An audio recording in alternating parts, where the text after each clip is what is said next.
أعوذ بالله من الشيطان الرجيم بسم الله الرحمن الرحيم يا بني إسرائيل اذكروا نعمتي التي أنعمت عليكم وأوفوا بعهدي أوف بعهدكم وإياي فارهبون۔ اس رکوع میں یعنی آیت نمبر 40 سے لے کر کے 45 تک بنی اسرائیل کو اللہ پاک کی طرف سے 8 احکامات دینے کا بیان ہے اور 4 چیزوں سے منع کرنے کا بیان ہے۔ یعنی اس رکوع کے اندر 8 اوامر کا بیان ہوگا اور 4 نواہی کا بیان ہوگا۔ تو امر نمبر 1، حکم نمبر 1، یا بنی اسرائیل، اے بنی اسرائیل، اذکروا نعمتی، سب سے پہلی بات یہ کہ میرے نعمتوں کو یاد کرو، کیونکہ نعمت کا یاد کرنا آدمی کو شکر کی دعوت دیتا ہے۔ یاد کرو میری اس نعمت کو، التی انعمت علیکم، جو نعمت میں نے تم پر کی۔ اب دوسرا حکم، وَأَوْفُوا بِعَهْدِي، اور تم پورا کرو میرے وعدے کو۔ کون سے وعدے کو؟ جو میں نے تم سے عالم ارواح میں لیا تھا، الست بربکم، اور تم نے کہا تھا قالوا بلا۔ تو اس وعدے سے مراد الست بربکم والا وعدہ ہے۔ دیکھیے تفسیر ابن کثیر اور تفسیر کبیر۔ وَأَوْفُوا بِعَهْدِي، تم پورا کرو میرے وعدے کو، اوف بعہدکم، اوف بعہدکم، یعنی تم میرے ساتھ ایمان والا وعدہ پورا کرو تو میں تمہیں ثواب دینے والا وعدہ پورا کروں۔ تیسرا حکم، وَإِيَّايَ فَارْهَبُونَ، اور صرف مجھ سے ڈرو۔ جس طرح اللہ سے ڈرنے کا حق ہے، اس طرح صرف مجھ سے ڈرو۔ 3 حکم۔ نمبر 4، وَآمِنُوا بِمَا أَنزَلْتُ، اور ایمان لے آؤ اس چیز پر جو میں نے نازل کی ہے، مُصَدِّقًا لِمَا مَعَكُمْ، جو تصدیق کرنے والی ہے اس چیز کی جو تمہارے ساتھ ہے، یعنی قرآن کریم۔ وَلَا تَكُونُوا أَوَّلَ كَافِرٍ بِهِ، یہ ان کو پہلی نہیں ہے کہ اے بنی اسرائیلو، قرآن کریم کے تم سب سے پہلے منکر نہیں بننا، کیونکہ اگر تم نے انکار کیا پھر تمہیں دیکھ کر کے جتنے لوگوں نے بھی انکار کیا ان سب کا وبال تم پر پڑے گا۔ کیونکہ گناہ کی جو شروعات کرتا ہے تو پھر جتنے لوگ بھی اس گناہ کو کرتے ہیں تو وہ اس میں شریک ہوتا ہے۔ جیسے کہ قابیل نے سب سے پہلے دنیا کے اندر قتل کیا، تو اب جتنے بھی قتل ہو رہے اس قتل کے گناہ کا کچھ نہ کچھ حصہ قابیل کے اعمال نامے میں لکھوایا جا رہا ہے۔ تو پہلی نہیں ان کو یہ تھی، وَلَا تَكُونُوا أَوَّلَ كَافِرٍ بِهِ، اور مت ہوں پہلے انکار کرنے والے اس قرآن کریم کے۔ دوسری نہیں، وَلَا تَشْتَرُوا بِآيَاتِي ثَمَنًا قَلِيلًا، اور مت بیچو میری آیاتوں کو تھوڑی سی قیمت کے بدلے میں۔ آیتوں کو بیچنے کا کیا مطلب ہے؟ کہ یہ لوگ معمولی ہدیے ملنے کی وجہ سے نبی اکرم صلی اللہ علیہ وسلم کی صفات کو چھپاتے تھے۔ تورات کے اندر جو نبی اکرم صلی اللہ علیہ وسلم کے صداقت کا بیان تھا، آپ کی صداقت کو یہ لوگ لوگوں سے چھپاتے تھے، لوگوں کو بتاتے نہیں تھے۔ بعض لوگوں نے اس آیت کریمہ سے قرآن کریم پر اجرت لینے کو ناجائز قرار دیا ہے کہ اللہ پاک فرماتے کہ میری آیتوں کو تھوڑی سی قیمت کے مقابلے میں مت بیچو، تو لہذا 10-15 ہزار اور 20 ہزار کی وجہ سے ختم تراویح مت کرو، کیونکہ یہ قرآن کو بیچنا ہوا۔ سمجھ رہے ہو بات؟ تو یاد رکھنا کہ قرآن کریم پر اجرت لینا یہ کوئی بری بات نہیں ہے۔ وہ تو صحیح بخاری کے الفاظ ہیں کہ رسول اللہ صلی اللہ علیہ وسلم نے فرمایا، ان احق ما اخذتم علیہ اجرا کتاب اللہ، کہ سب سے زیادہ مستحق چیز جس پر آپ اجرت کے مستحق ہو، فرمایا وہ تو اللہ کا قرآن ہے۔ تو قرآن کریم پر اجرت لینا کوئی شرعاً ناجائز نہیں۔ ناجائز یہ چیز ہے کہ پیسے لے کر کے حق کو چھپانا، یہ ہے آیتوں کو بیچنا۔ کیونکہ یہود کیا کرتے تھے؟ آیتوں کو چھپا کر کے پیسے لیتے تھے۔ کہ ہمارے پیسے بند نہ ہو جائے. وَلَا تَشْتَرُوا بِآيَاتِي ثَمَنًا قَلِيلًا، یہ ان کو دوسری نہیں تھی، مت بیچنا میری آیاتوں کو تھوڑی سی قیمت کے بدلے میں.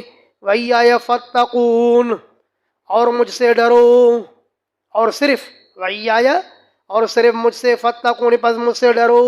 وَلَا تَلْبِسُوا الْحَقَّ بِالْبَاطِلِ، یہ تیسری نہیں، اور مت ملاؤ حق کو جھوٹ کے ساتھ، حق اور باطل کو خلط ملط مت کرو. وَتَكْتُمُوا الْحَقَّ، اور مت چھپاؤ حق کو، یہ چوتھی نہیں. وَأَنْتُمْ تَعْلَمُونَ، حالانکہ تم جانتے بھی ہو کہ حق چھپانا بہت بڑا جرم ہے. وَأَقِيمُوا الصَّلَاةَ، یہ امر خامس ہے، پانچواں حکم. وَأَقِيمُوا الصَّلَاةَ، اور قائم کرو نماز کو. وَآتُوا الزَّكَاةَ، اور دے دو زکوٰۃ کو، تو یہ چھٹا حکم. وَارْكَعُوا مَعَ الرَّاكِعِينَ، یہ ساتواں حکم کہ جماعت کے ساتھ نماز پڑھو، رکوع کرو رکوع کرنے والوں کے ساتھ.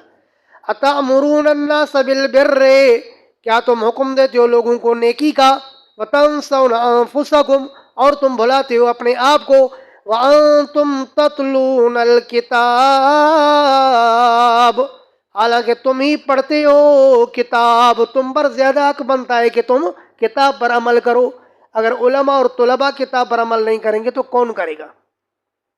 یہ کون سی بات ہوئی کہ لوگوں کو کہو کہ تم نیکی کرو اور خود بدی میں مبتلا ہو؟ ایسے نہیں ہونا چاہیے. وہ کسی فارسی شاعر نے کہا، واعظہ کی جلوہ بر میرا بو ممبر میں کنند، چون در خلوت روند آکار دیگر میں کنند. کہا واعظی اور خطبہ جب جمعے کے دن خطبے پر بیٹھتے ہیں تو بڑے جلوے دکھاتے ہیں، یہ کرو وہ کرو، لیکن جب اپنی بات آتی ہے تو تنہائی میں کام ہی ان کے عجیب ہوتے ہیں جو بیان کرنے کے قابل نہیں ہوتے. دراصل یہود مولویوں کا کرنا یہ تھا کہ یہ لوگ اپنے عزیز و اقارب قریبی رشتہ داروں کو صاف کہتے تھے کہ بھئی بات سنو، حق وہی ہے جو محمد تمہیں بتا رہے ہیں. یہ اسباب النزول للواحدی سے بتا رہا ہوں،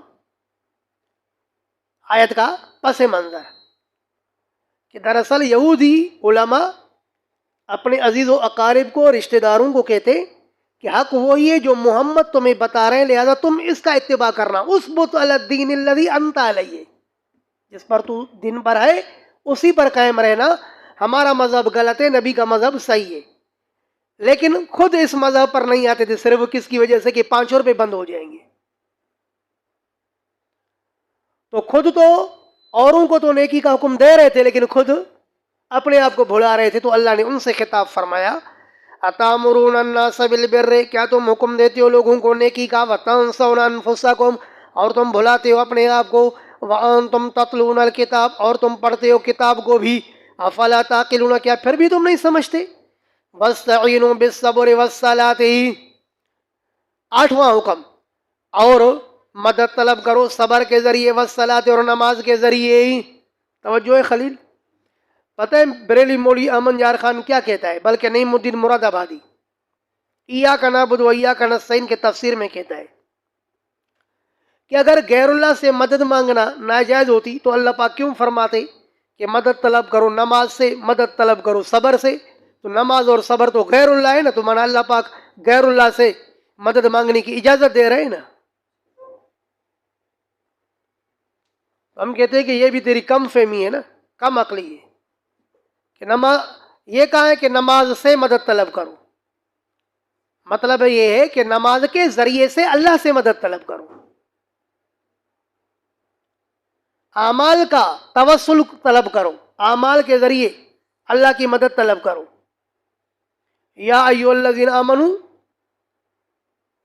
ابتغوا الیہ الوسیلہ، ایمان والو اللہ کی طرف وسیلہ تلاش کرو. اور وسیلہ کیا ہے؟ اعمال کا وسیلہ ہے. بالصبر والصلاۃ، نماز کے ذریعے اور صبر کے ذریعے اللہ سے مدد طلب کرو. اس آیت کریمہ کے متعلق تاریخ دمشق کے اندر ایک زبردست واقعہ لکھا ہے. حضرت علامہ ابن عساکر رحمہ اللہ متوفی 571 نقل کرتے ہیں کہ کوفہ کے اندر ایک قلی رہتا تھا. اس واقعے کو شیخ زکریا رحمہ اللہ نے بھی بغیر حوالے کے فضائل اعمال میں نقل کیا ہے. کہ کوفہ کے اندر ایک قلی رہتا تھا، لوگوں کا سامان ایک جگہ سے دوسری جگہ تک منتقل کرتا تھا. تو اس کو کسی ڈاکو شخص نے کہا کہ آپ ویسے بھی جا رہے ہیں تو مجھے سوار کر دے، یعنی اس نے لفٹ مانگی تو اس نے اس کو اپنے جانور پر بٹھا دیا. جب ایسا چوراہا آیا کہ وہاں سے دو راستے نکل رہے تھے، ایک راستہ معروف تھا جو سوار کو معلوم تھا اور دوسرا ناآشنا راستہ تھا، تو ڈاکو نے کہا کہ جو ناآشنا راستہ ہے نا یہ ذرا اچھا راستہ ہے، اس طرف چلو. چنانچہ سوار جب اس کے کہنے پر اس طرف چلا تو آگے ایسی جگہ پر آئے کہ جہاں پر بہت زیادہ مقتولین پڑے ہوئے تھے. اس ڈاکو نے فوراً خنجر نکالی اور اس کو کہا کہ سواری بھی میرے لیے چھوڑو اور ابھی تجھے قتل کرتا ہوں. اس نے اس کو بڑی منت کی، خدا کے لیے یار سواری لے لو لیکن مجھے قتل نہیں کرو. اس نے کہا کہ نہیں چھوڑوں گا نہیں، میری عادت ہے، بس جب تک قتل نہیں کرتا ہوں تو میں سیراب نہیں ہوتا. سارے قبرستان پہلے سے میں نے بھرے ہوئے ہیں. تو اس نے کہا کہ چلو یار مجھے نماز پڑھنے دو. اس نے کہا چلو کوئی مسئلہ نہیں، نماز بھل پڑھ لو، یہ تجھ سے پہلے جتنے قتل پڑے ہوئے نا یہ سارے نماز پڑھ کے پھر قتل ہوئے ہیں، کوئی مسئلہ نہیں ہے، تو بھی بھل پڑھ لے. چنانچہ اس قلی نے اللہ کا نام لے کر کے جب نماز شروع کی، اب ظاہر ہے اراد توجہ موت کی طرف بھی ہے، تو اچانک اس کی زبان پر جاری ہوا امن یجیب المضطر اذا دعا. کون ہے وہ ذات جو پریشان حال کے پریشانی کو دیکھ کر کے اس کی مدد کرے. بس یہ آیت اس کے زبان پر جاری ہوئی، اچانک اللہ کا کوئی اللہ پاک کی طرف سے کوئی مددگار ظاہر ہو گیا. اس کے ہاتھ میں کوئی گرز تھا لوہے کا، اس نے جب اس ظالم ڈاکو کو مارا تو وہ زمین میں گھس گیا اور وہاں سے آگ نکلنے لگی. تو اس نے پوچھا کہ تو کون ہے؟ تو اس شخص نے کہا کہ میں امن یجیب المضطر کا غلام ہوں. فرشتہ ہوگا نا، انسانی صورت میں اللہ نے بھیجا جس نے اس کی مدد فرمائی. تو فرمایا کہ نماز کے ذریعے اللہ سے مدد طلب کرو. تو اس نے نماز پڑھی تو اللہ نے اس کی مدد فرمائی. تو نماز مدد نہیں کرتی بلکہ نماز کے ذریعے اللہ مدد کرتا ہے. نماز سے مدد ہم نہیں طلب کرتے ہیں بلکہ نماز کے ذریعے سے اللہ سے مدد طلب کرتے ہیں. تو نماز مشکل کشا نہیں ہے بلکہ مشکل کشا اللہ ہے. وَاسْتَعِينُوا بِالصَّبْرِ وَالصَّلَاةِ، اور مدد طلب کرو صبر کے ذریعے اور نماز کے ذریعے. وَإِنَّهَا لَكَبِيرَةٌ، اور بے شک یہ کیا اے الصلاۃ، تفسیر جلالین، اور بے شک یہ نماز لَكَبِيرَةٌ یقیناً مشکل ہے. ارے نماز مشکل ہے یا نہیں ہے؟ بولو. الا علی الخاشعین، مگر ڈرنے والوں پر مشکل نہیں ہے. جو اللہ سے ڈرنے والے نہیں ہیں نا ان کے لیے نماز بہت مشکل ہے. بھائی کون کپڑے پاک رکھے یار، کون جسم پاک رکھے؟ یہ جو بے نمازی نہیں اثر جنابت کی حالت میں چلتے رہتے ہیں، گھومتے پھرتے ہیں، کیونکہ ان کو پاکی کی تو ضرورت ہی نہیں ہے، نہ نماز پڑھنی نہ کچھ، تو ضرورت کیا ہے پاکی کی؟ اللہ. لیکن جس کو اللہ کا خوف ہوتا ہے تو اس کے لیے نماز آسان ہو جاتی ہے، اس کے لیے نماز کے اندر راحت ہوتی ہے. سنن ابی داؤد میں ہے نا کہ نبی اکرم صلی اللہ علیہ وسلم نے حضرت بلال سے ایک موقع پر فرمایا اے بلال اذان دے دے، ارحنا بالصلاۃ، ہمیں نماز کے ذریعے راحت پہنچا. اور سنن النسائی میں روایت ہے اللہ کے رسول نے فرمایا وجعلت قرۃ عینی فی الصلاۃ، کہ میرے آنکھوں کی ٹھنڈک اللہ نے نماز کے اندر رکھی ہے. تو مومن کو، اللہ سے ڈرنے والے کو نماز میں راحت اور سکون ملتا ہے، اس کے لیے نماز آسان ہوتی ہے، ورنہ فی نفسی نماز مشکل ہے. فرمایا کہ نماز ڈرنے والوں پر آسان ہے. الذین یظنون، وہ ڈرنے والے جو یقین رکھتے ہیں، انہم ملاقو ربہم، کہ بے شک وہ ملاقات کرنے والے ہیں اپنے رب کے ساتھ، ان کو ان کا رب ان کے نماز کا اجر و ثواب دے گا، تو ان کے لیے نماز آسان. وَأَنَّهُمْ إِلَيْهِ رَاجِعُونَ، اور بے شک وہ یقین رکھتے ہیں کہ وہ اللہ کی طرف لوٹنے والے ہیں. تو اس رکوع کے تحت بنی اسرائیل کو 8 احکام دیے گئے اور 4 چیزوں سے منع فرمایا گیا. اب آگے یا بنی اسرائیل سے لے کر کے، یعنی رکوع نمبر 6 سے لے کر کے رکوع نمبر 15 تک بنی اسرائیل کو، یہود کو اصلاح کی دعوت دی گئی ہے کہ آ جاؤ سیدھے راستے پر تاکہ دنیا اور آخرت کی سرخروئی مل جائے۔ پہلے رکوع کے اندر، یعنی جو اب رکوع بیان ہو رہا ہے، رکوع نمبر 6، اس کے اندر بنی اسرائیل کے لیے 7 نعمتوں کا بیان ہے اور 2 نقمتوں یعنی 2 سزاؤں کا بیان ہے کہ اللہ پاک نے ان پر 7 نعمتیں فرمائی، لیکن نعمتوں کے ناقدری کی وجہ سے اللہ پاک نے 2 مواقع پر ان کو مختلف طرح طرح کی سزائیں بھی دی۔ تو اب یہاں سے نعمتوں کا بیان، یا بنی اسرائیل، اے بنی اسرائیل۔ اسرائیل دراصل یہ یعقوب علیہ السلام کا نام ہے۔ اسرا مانا بندہ، ایل یہ عبرانی زبان میں اللہ کو کہتے ہیں، تو اسرائیل مانا کیا ہے؟ عبداللہ۔ تو یعقوب علیہ السلام کا نام ہے اسرائیل۔ یا بنی اسرائیل، اے یعقوب کی اولاد، اذکروا نعمتی التی انعمت علیکم، یاد کرو میری اس نعمت کو جو نعمت فرمائی میں نے تم پر، وانی فضلتکم علی العالمین، اور بے شک میں نے تمہیں فضیلت عطا فرمائی جہان والوں پر۔ فرمایا کہ یہ کوئی انعام کم ہے کیا کہ اللہ پاک تمہیں فضیلت سے نوازے؟ علی العالمین، جہانوں پر۔ تو جہانوں سے مراد کیا ہے؟ اس جہان والوں پر بھی فضیلت؟ فرمایا نہیں، بلکہ اللہ نے جو تمہیں فضیلت عطا فرمائی تھی وہ اپنے جہان والوں پر، آپ کے بعد والے جہان والوں پر تو ان کو تو تم پر زیادہ فضیلت ہوگی، کیونکہ وہ امت محمدیہ ہوگی نا۔ امت محمدیہ کو تو اللہ پاک نے تمام امتوں پر فضیلت عطا فرمائی ہے۔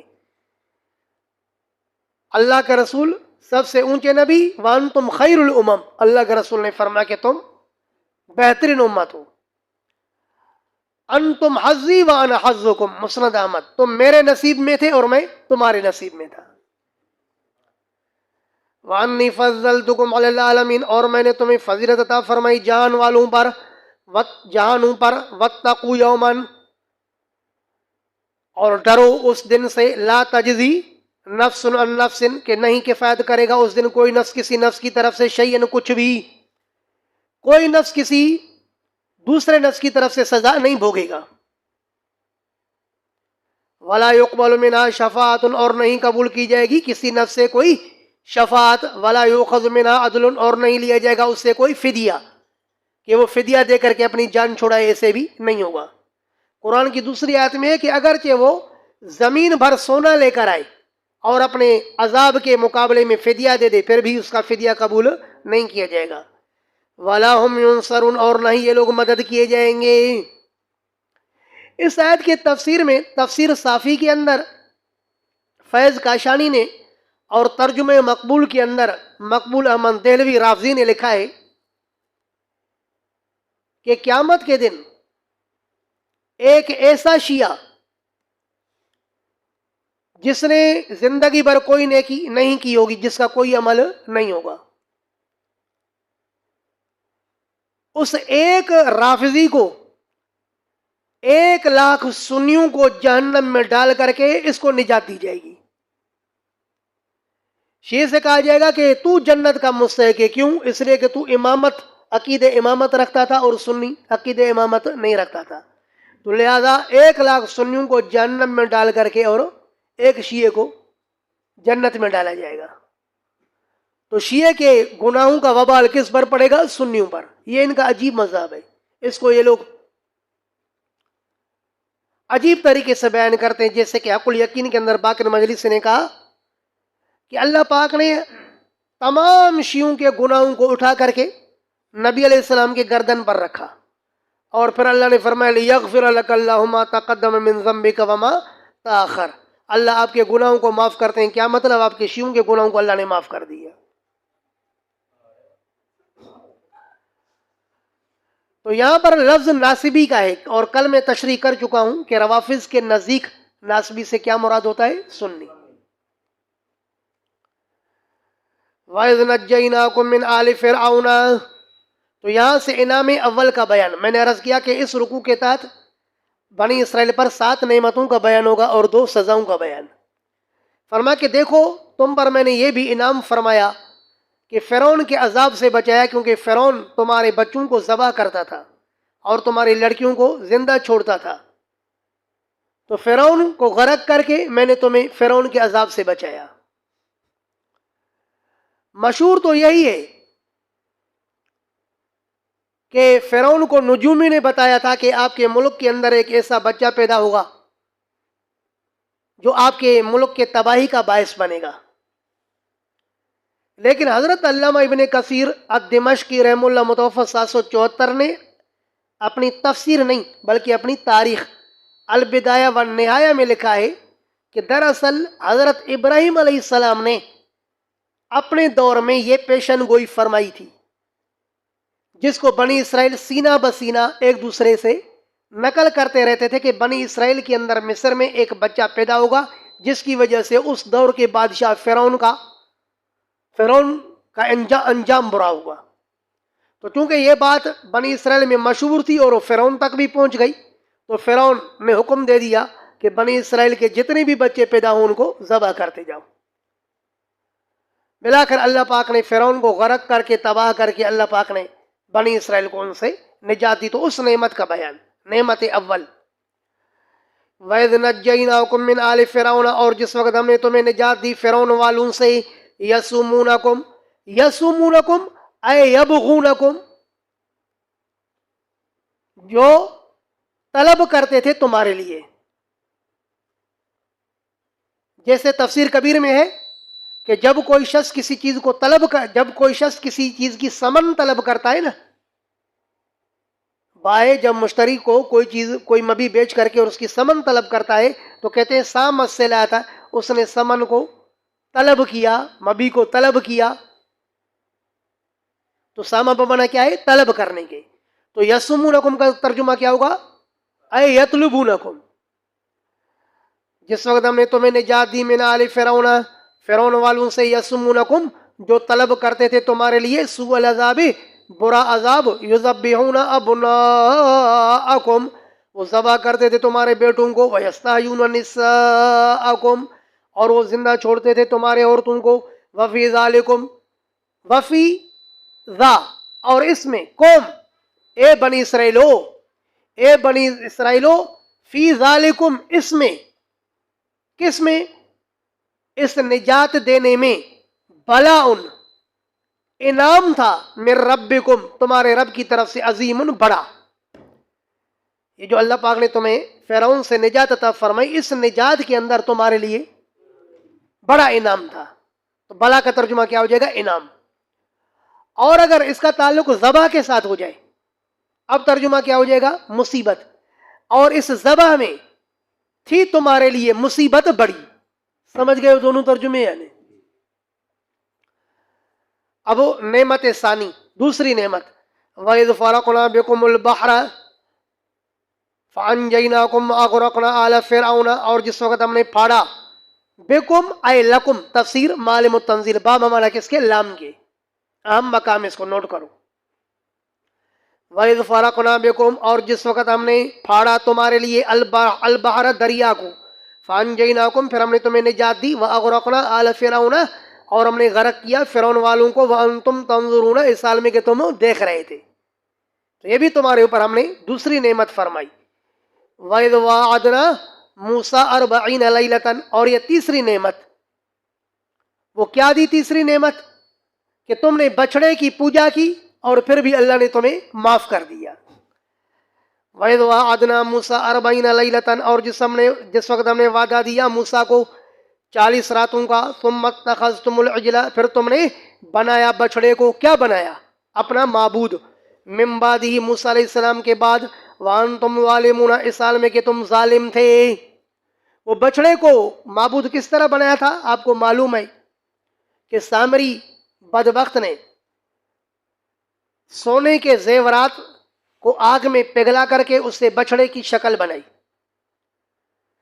تفسیر معالم التنزیل کے اندر علامہ بغوی نے تو لکھا ہے کہ دراصل جس موقع پر اللہ رب العالمین فرعونیوں کو غرق کر رہے تھے اور فرعون کا گھوڑا دریائے نیل میں نہیں اتر رہا تھا، تو اس گھوڑے کو اتارنے کے لیے رب ذوالجلال نے جبرائیل علیہ السلام کو گھوڑی پر بھیجا، جیسے ہی جبرائیل علیہ السلام کی گھوڑی پانی میں اترنے لگی تو گھوڑا بھی گھوڑی کے پیچھے اترنے لگا. شوہر بھی بیوی کی طرف جاتا ہے نا، جو وہ کہتی ہے اسی پر عمل کرتا ہے. تو گھوڑا گھوڑی کے پیچھے چل پڑا. تو اس سامری یہ پورا منظر دیکھ رہا تھا. سامری نے دیکھا کہ اس گھوڑی کا زمین پر جہاں جہاں پیر پڑتا تھا تو وہ اس زمین پر سبزہ اگ رہا تھا. یہ مشہور قول ہے جو آپ نے پہلے سے سن رکھا ہے. اس کو معالم التنزیل میں حضرت علامہ حسین بن مسعود البغوی نے نقل کیا. دوسرا قول وہ ہے جس کو حضرت امام قرطبی رحم اللہ نے تفسیر قرطبی میں نقل فرمایا. وہ یہ ہے کہ دراصل یہ جو اس بچڑے کے اندر آواز تھی جسد اللہ خوار، تو یہ اس مٹی کی وجہ سے نہیں تھی جو سامری نے وہاں سے اٹھا کر کے اس کے منہ میں ڈالی، بلکہ یہ آواز اس وجہ سے تھی کہ اس نے بچڑے کو بناتے وقت اس کے جسم کے اندر طرح طرح جگہ جگہ سے سوراخ بنائے ہوئے تھے. بعض سوراخوں سے ہوا داخل ہو رہی تھی، دوسروں سے نکل رہی تھی، تو اس ہوا کے آنے اور نکلنے سے آواز نکل رہی تھی. سمجھ گئے بات؟ کہتے صوتہ کان بالریح لانہ کان عمل فیہ خروقا فاذا دخلت الریح فی جوفہ خار ولم تکن فی حیات وہذا قول مجاہد. یہ کس کا قول ہے؟ مجاہد رحم اللہ کا قول ہے، تفسیر قرطبی. ثم عفونا عنکم، پھر چشم پوشی کی ہم نے عنکم تم سے. کیسا ترجمہ ہے یہ؟ ثم عفونا عنکم، پھر چشم پوشی کی ہم نے عنکم تم سے، اے تجاوزنا عن تلک الجریمۃ الشنیعہ صفوۃ التفاسیر علامہ صابونی کی پڑھی نا سابیہ میں التبیان، اس کی تفسیر صفوۃ التفاسیر 3 جلدوں میں ہے، یہاں ہمارے مکتبے میں رکھی ہے. بڑی کمال کی تفسیر ہے ماشاءاللہ، بہت اچھی تفسیر ہے. تو عفونا کا کیا ترجمہ کیا؟ تجاوزنا، ہم نے چشم پوشی کی انکم تم سے، من بعد ذالک، اس کے بعد بھی، یعنی اس بچڑے کے پوجا کے بعد بھی ہم نے تمہیں معاف کیا، لعلکم تشکرون، تاکہ تم شکر بجا لاؤ. وَإِذَا آتَيْنَا مُوسَى الْكِتَابَ، 3 نعمتیں بیان ہو گئی، اب چوتھی نعمت. وَإِذَا آتَيْنَا مُوسَى الْكِتَابَ، جس وقت دی ہم نے موسیٰ کو کتاب، والفرقان، اور فرقان دیا. موسیٰ علیہ السلام کو ہم نے کتاب بھی دیا اور فرقان بھی دیا. فرقان سے کیا مراد ہے؟ تو حضرت علامہ واحدی رحم اللہ متوفہ 468 اپنی تفسیر الوسیط میں فرماتے ہیں کہ دراصل فرقان سے مراد ہے حق اور باطل کے درمیان میں فرق کرنے کا استعداد. موسیٰ علیہ السلام کو ہم نے تورات بھی دیا اور حق اور باطل کے درمیان میں فرق کرنے کا استعداد بھی دیا. سمجھ گئے بات؟ یا فرماتے ہیں کہ یہاں الکتاب والفرقان میں عطف تفسیری ہے. عطف تفسیری کا کیا مطلب؟ سوچ اور فکر دونوں ایک ہیں یا علیحدہ علیحدہ ہے؟ بولو، ایک ہے. تو کتاب اور فرقان بھی دونوں ایک ہے. تو چوتھی نعمت یہ تھی کہ ہم نے موسیٰ علیہ السلام کے ذریعے بنی اسرائیل کو کتاب دی. کتاب کا ملنا یہ نعمت ہے یا نہیں ہے؟ وَإِذَا آتَيْنَا مُوسَى الْكِتَابَ وَالْفُرْقَانَ، اور جس وقت ہم نے دیا موسیٰ کو کتاب اور فرقان، لَعَلَّكُمْ تَهْتَدُونَ، تاکہ تم ہدایت یافتہ بن جاؤ. وَإِذْ قَالَ مُوسَىٰ لِقَوْمِهِ، اب یہاں سے 5ویں نعمت، 5واں انعام تم پر ہم نے یہ کیا. وَإِذْ قَالَ مُوسَىٰ لِقَوْمِهِ، جس وقت کہا موسیٰ علیہ السلام نے اپنی قوم سے، یا قومی، اے میری قوم، انکم ظلمتم انفسکم، کہ بے شک تم نے ظلم کیا ہے اپنے نفسوں پر، باتخاذکم العجلہ، بوجہ تمہارے بنانے کے بچڑے کو معبود.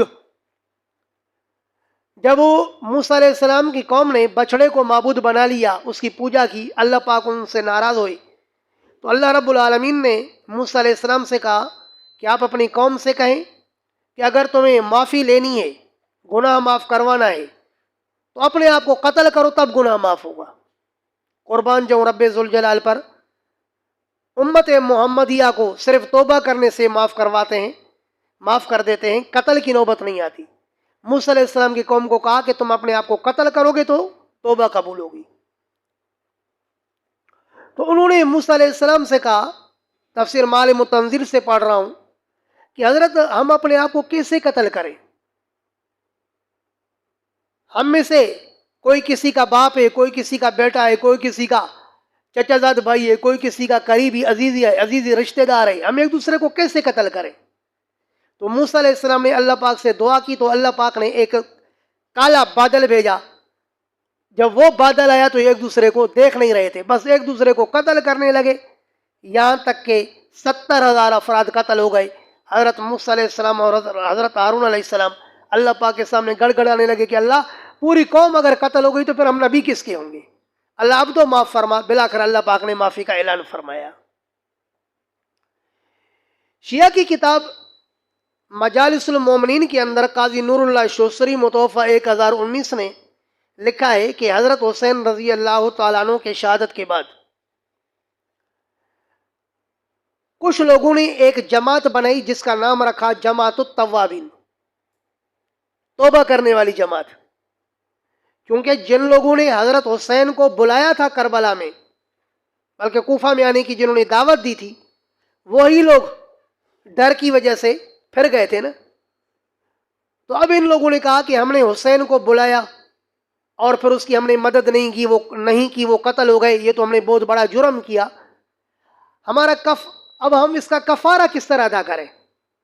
تو قاضی نور اللہ شوسری کہتے ہیں کہ اس جماعت کو ایک شخص نے تو یہی مشورہ دیا کہ دیکھو، موسیٰ علیہ السلام کی قوم نے جب گناہ کا کام کیا تھا، بچڑے کی پوجا کی تھی، تو اس وقت حکم یہی تھا کہ اقتلوا فاقتلوا انفسکم، کہ اپنے آپ کو قتل کرو گے تو گناہ معاف ہوگا.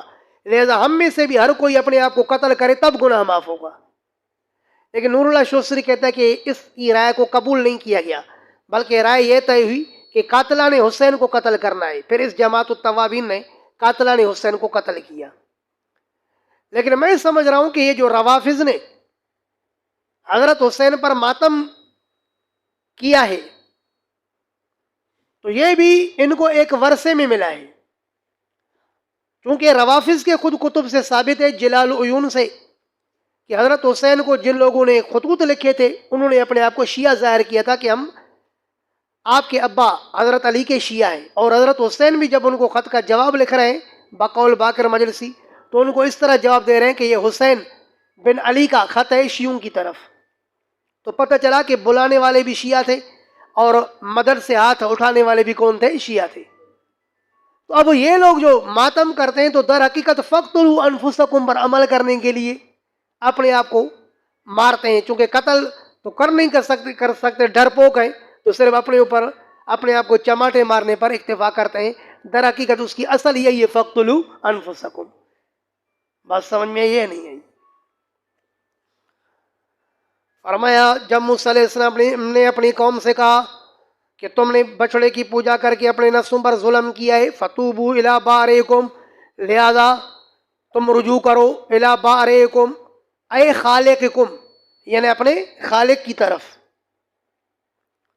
فاقتلوا انفسکم، بس قتل کرو اپنے آپ کو.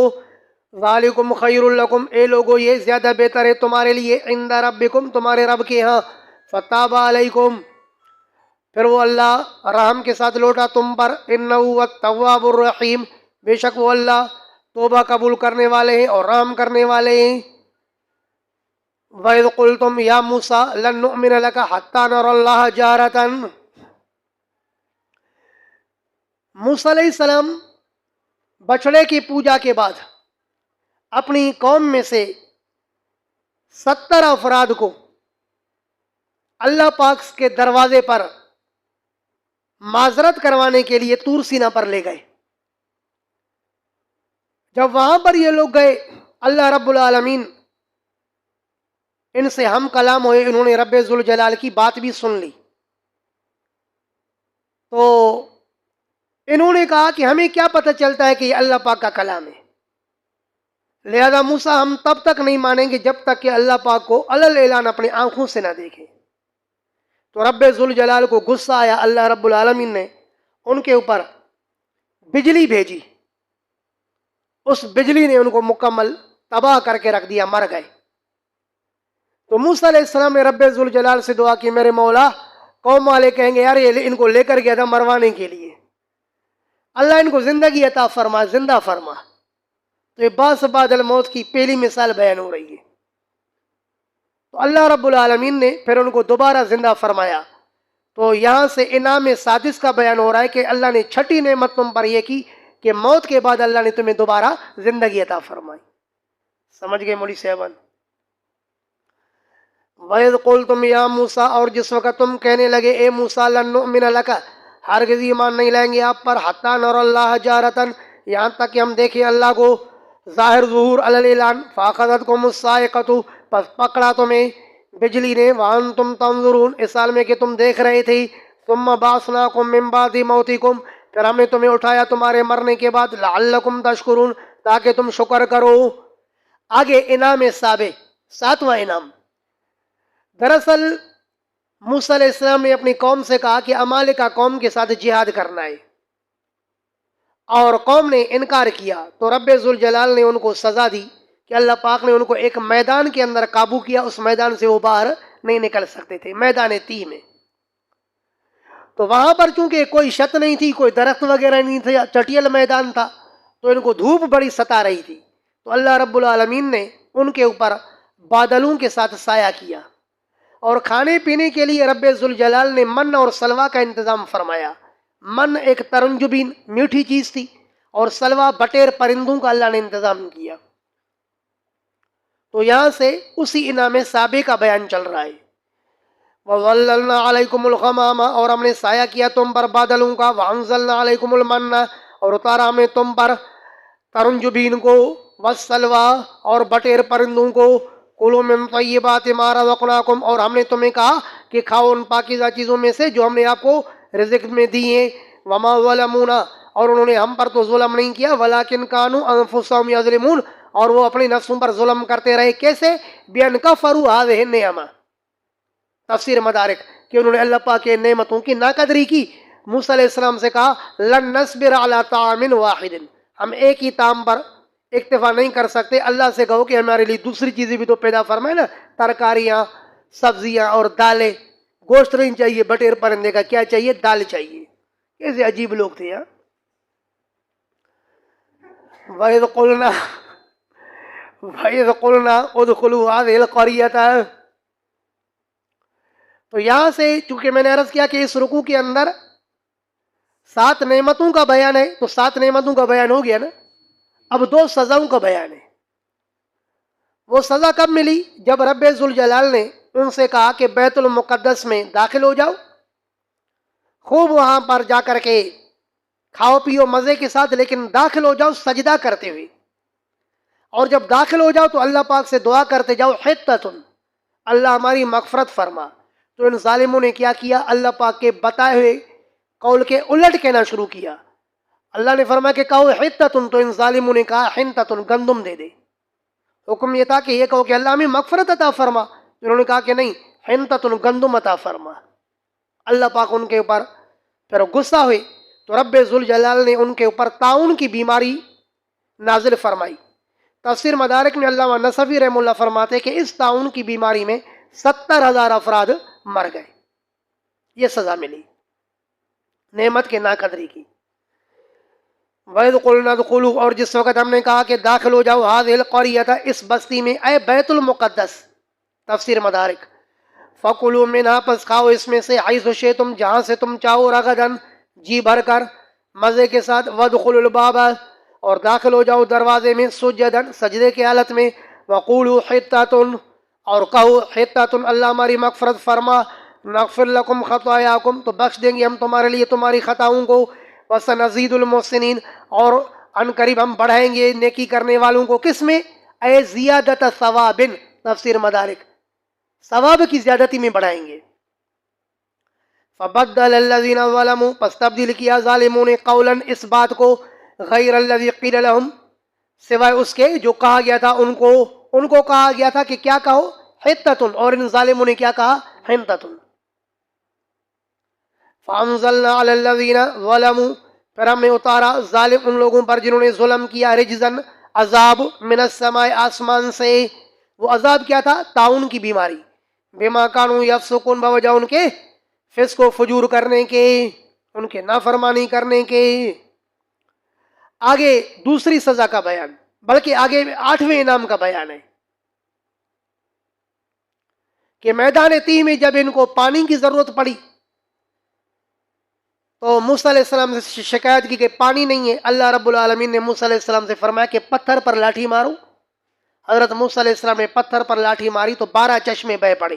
کیونکہ موسیٰ علیہ السلام کی قوم میں 12 قبیلے تھے تو ہر قبیلے کے لیے اللہ پاک نے اس پتھر سے علیحدہ علیحدہ چشمہ بہایا. تو یہ 8ویں نعمت. اللہ وَإِذِ اسْتَسْقَىٰ مُوسَىٰ اور جس وقت طلب کیا موسیٰ علیہ السلام نے قومی اپنی قوم کے لیے کیا طلب کیا؟ پانی. فَقُلْنَا تو ہم نے کہا اضرب بعصاک الحجر مارو اپنی لاٹھی کو پتھر پر. فانفجرت پس بہ پڑے اس پتھر سے 12 عینا 12 چشمے. قد علم کل اناس مشربہم بے شک جان لیا ان لوگوں میں سے ہر شخص نے یعنی ہر قبیلے نے مشربہم اپنے پینے کی جگہ کو. کلو اشربو اور ہم نے کہا کھاؤ اور پیو من رزق اللہ اللہ کے رزق میں سے. کیا مطلب؟ من المن والسلوى یعنی من اور سلوہ میں سے کھاؤ اور واشربو اے من ماء العیون ان چشموں کے پانی میں سے پیو. مدارک ولا تعثوا فی الارض مفسدین اور مت پھرو زمین میں فساد کرتے ہوئے. ویسے ولا تعثوا کی معنی خود ہے کہ مت پھرو فساد کرتے ہوئے لیکن چونکہ آگے مفسدین کا لفظ خود آ رہا ہے تو میں نے تجرید سے کام لیا ہے کہ لفظ کی 2 معنی ہیں ایک سے خالی کیا. وَلَا تَعْثَوْا مت پھرو فی الارض زمین میں مفسدین فساد پھیلاتے ہوئے. وَإِذْ قُلْتُمْ يَا مُوسَىٰ یہاں سے پھر بنی اسرائیل پر دوسری سزا کا بیان. وہ دوسری سزا کیا تھی کہ جب انہوں نے ناشکری کی کہا کہ ہمیں یہ بٹیر پرندے نہیں چاہیے گوشت نہیں چاہیے ہمیں دال چاہیے سبزی چاہیے. تو پھر اللہ رب العالمین نے ان کے اوپر ذلت اور غریبی ڈالی. ذلت اس طرح ڈالی کہ لوگوں کی آنکھوں سے گر گئے ان کی عزتیں ختم ہو گئی. عزت کا دنیا کے اندر نہ ہونا یہ بھی ایک قسم کا عذاب ہے. اور مسکینی اللہ نے ڈال دی. پہلے تو گوشت ہی گوشت کھاتے تھے اب دال کے پیچھے بھی مرتے رہے. جب ہم جامعہ فاروقیہ میں پڑھتے تھے نا تو ہمارے مولانا عادل صاحب رحمہ اللہ طلباء کو بیان کر رہے تھے. کہہ رہے تھے کہ دیکھو اب تو تمہیں یہ دال ناگوارا لگتی ہے نا. دراصل وہ جامعہ فاروقیہ کی دال نہیں تھی. اس دال کے اندر آٹا شاٹا ملاتے تھے. عجیب دال تھی. جنہوں نے کھائی اللہ رب العالمین ان کے درجات کو بلند فرمائے مجھ سمیت کیونکہ میں نے بھی وہاں کی دال کھائی ہے. تو حضرت فرماتے تھے کوئی ایسا زمانہ آئے گا کہ تم اس دال کے لیے بھی مرو گے کہو گے کاش کہ جامعہ فاروقیہ کی دال مل جائے. ہاں معاذ اللہ کی پناہ کہ یہ دال ملے. اللہ دشمن کو بھی محفوظ فرمائے.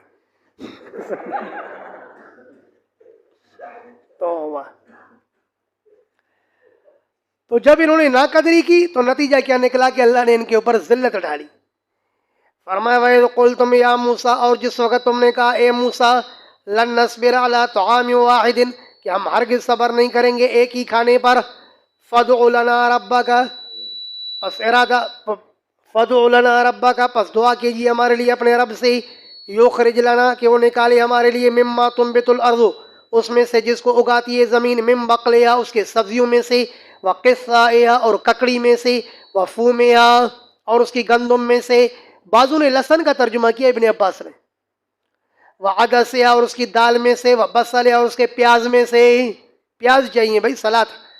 قال تو اللہ پاک نے فرمایا اتستبدلون الذی هو ادنی بالذی هو خیر کیا تم بدلے میں لیتے ہو اس چیز کو جو کہ گھٹیا ہے ہلکے درجے کی ہے بالذی اس چیز کے بدلے میں ہوا خیر جو زیادہ بہتر ہے. بٹیر کا گوشت لوگ تو اس کے لیے مرتے ہیں. لال قلعے کے اندر جاتے ہیں بٹیر کے گوشت کھانے کے لیے. مجھے بھی اللہ نے ایک دفعہ نصیب فرمایا ہے. تو بٹیر کے گوشت کے لیے تو لوگ مرتے ہیں. فرمایا کہ اس بہتر کو چھوڑ کر کے دال کے پیچھے. اے بیتو مصرن چلو اترو اس شہر میں فإن لکم ما سألتم پس بے شک تمہارے لیے وہ کچھ ہے جو تم نے مانگا. سبزیاں ترکاریاں دالیں سالیں سب ملیں گی. وضربت علیہم الذلۃ اب ان کے اوپر ماری گئی ڈالی گئی ان کے اوپر ذلت والمسکنۃ اور مسکینی غریبی. وباءوا بغضب من اللہ اور لوٹے اللہ کا غصہ لے کر کے. کیوں؟ ذالک یہ غصہ اس لیے بأنہم کانوا یکفرون بآیات اللہ، اس لیے کہ یہ انکار کرتے تھے اللہ پاک کی آیتوں کا. ویقتلون النبیین اور قتل کرتے تھے انبیاء کو بغیر الحق کے ناحق. ذالک بما عصوا کانوا یعتدون، یہ غصہ اللہ کا کیوں ہوا؟ ذالک بما عصوا، یہ ان کی نافرمانی کی وجہ سے، وکانوا یعتدون، اور اس وجہ سے کہ حد سے تجاوز کرتے تھے. ان الذین آمنوا والذین ہادوا والنصارى. حضرت علامہ ابو حیان الاندلسی رحمہ اللہ تفسیر البحر المحیط میں فرماتے ہیں وقال قتادہ والحسن، کہ حضرت قتادہ بن دیامہ رحمہ اللہ اور حسن بصری یہ دونوں کہتے ہیں کہ دراصل یہود کہتے تھے کہ نحن ابناء اللہ و احباؤہ، کہ ہم اللہ کی اولاد ہیں، اللہ کے بیٹے ہیں، اللہ کے پیارے ہیں، لہذا اللہ ہمیں عذاب نہیں دے گا، ہم کچھ بھی کریں کوئی مسئلہ نہیں. تو اللہ رب العالمین نے قرآن کی یہ آیت نازل فرمائی کہ یہ تمہارے باپ کی بادشاہی نہیں ہے کہ اللہ کے صرف تم بیٹے ہو، پیارے ہو، تم لاڈلے ہو، اور کوئی نہیں، ایسی بات نہیں ہے. اللہ نے فرمایا کہ میں تو دیکھتا ہوں آدمی کے ایمان اور عمل صالح پر، میری کسی سے کوئی رشتہ داری نہیں ہے. میں تو آدمی کے ایمان اور عمل صالح پر دیکھتا ہوں، چاہے یہودی ہو، چاہے نصرانی ہو، چاہے منافق ہو، چاہے صابی ہو، ستارہ پرست، جو بھی ہو، جو ایمان لائے گا، نیک عمل کرے گا، وہی میرے عذاب سے بچے گا. باقی نہ ابناء اللہ کا نعرہ لگانے سے کچھ بھی نہیں ملے گا. سمجھ گئے ہو بات یا نہیں؟ ان الذین آمنوا، بے شک وہ لوگ جنہوں نے ایمان لایا. آگے کیا فرمائیں گے؟ بے شک وہ لوگ جنہوں نے ایمان لایا، اور یہودی اور نصارے ان میں سے جو ایمان لائے گا. تو ایمان والوں نے تو پہلے ہی ایمان لایا ہے نا، پھر ایمان لانے کا کیا مطلب؟ تو علامہ حسین بن مسعود البغوی تفسیر معالم التنزیل میں فرماتے ہیں کہ ان الذین آمنوا سے مراد ان الذین آمنوا بلسانہم، یعنی منافقین مراد ہے، جنہوں نے زبان کے ساتھ ایمان کا اظہار کیا ہے لیکن حقیقت میں ایمان نہیں ہے. ان الذین آمنوا، بے شک وہ لوگ جنہوں نے ایمان لایا ہے اپنی زبانوں کے ساتھ، والذین ہادوا، اور وہ جو یہودی ہیں، والنصارى، اور وہ جو نصارہ ہیں، والصابئین، اور وہ جو صابی ہیں. تو صابئین کے بارے میں ابن کثیر فرماتے ہیں فرقۃ من اہل الکتاب، اہل کتاب کا ایک فرقہ ہے. علامہ جلال الدین سیوطی تفسیر جلالین میں فرماتے ہیں فرقۃ من الیہود او النصارى، کہ یہود میں سے ایک فرقہ ہے یا نصارہ میں سے ایک فرقہ ہے. لیکن حضرت علامہ ابن عاشورہ رحمہ اللہ متوفہ 1393، اس کی تفسیر التحریر و التنویر یہاں ہمارے مکتبے میں موجود ہے 12 جلدوں میں. اس میں لکھا ہے الصابیۃ عبد الکواکب، یہ ستاروں کے پجاری تھے. اور حضرت شیخ تقی عثمانی صاحب مدظ العالی نے بھی آسان ترجمے کے اندر صابئین سے مراد ستارہ پرست لیے ہیں، نجومی. تو بے شک وہ لوگ جو منافقین ہیں اور یہودی ہیں اور نصارے ہیں اور صابی ستارہ پرست ہیں، ان میں سے من آمن باللہ، جس نے ایمان لایا اللہ پر، والیوم الآخر، اور آخرت والے دن پر، وعمل صالحا، اور عمل کیا نیک، فلہم اجرہم، تو ان کے لیے ان کا اجر ہے عند ربہم، ان کے رب کے ہاں، ولا خوف علیہم، ان پر کوئی خوف نہیں ہوگا، ولا ہم یحزنون، اور نہ یہ لوگ غمگین ہوں گے. وَإِذْ أَخَذْنَا سے لے کر کے آگے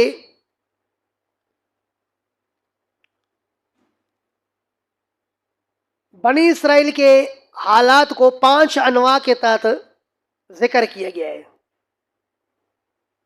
بلکہ اذ اخذنا سے نہیں، جو ابھی آپ نے آخری رکوع پڑھا جہاں سے ہے نا کہ یا بنی اسرائیل،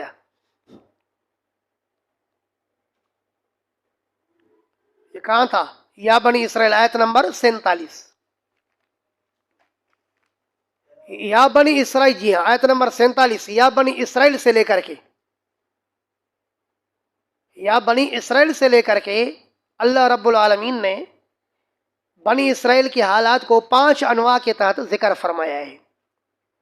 پہلے 9 میں جو رکوع آپ پڑھ چکے، اس میں بنی اسرائیل پر 8 انعامات اور 2 سزاؤں کا بیان فرمایا. اب یہاں وَإِذْ أَخَذْنَا مِيثَاقَكُمْ سے،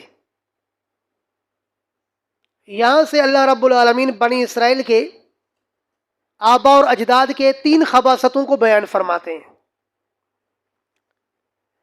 پھر اسی دوسرے نو کے تحت بنی اسرائیل کے 5 قسم کے جماعتوں کا بیان فرمایا ہے، اور پھر وہاں پر آج کا سبق ختم. تو وَإِذْ أَخَذْنَا سے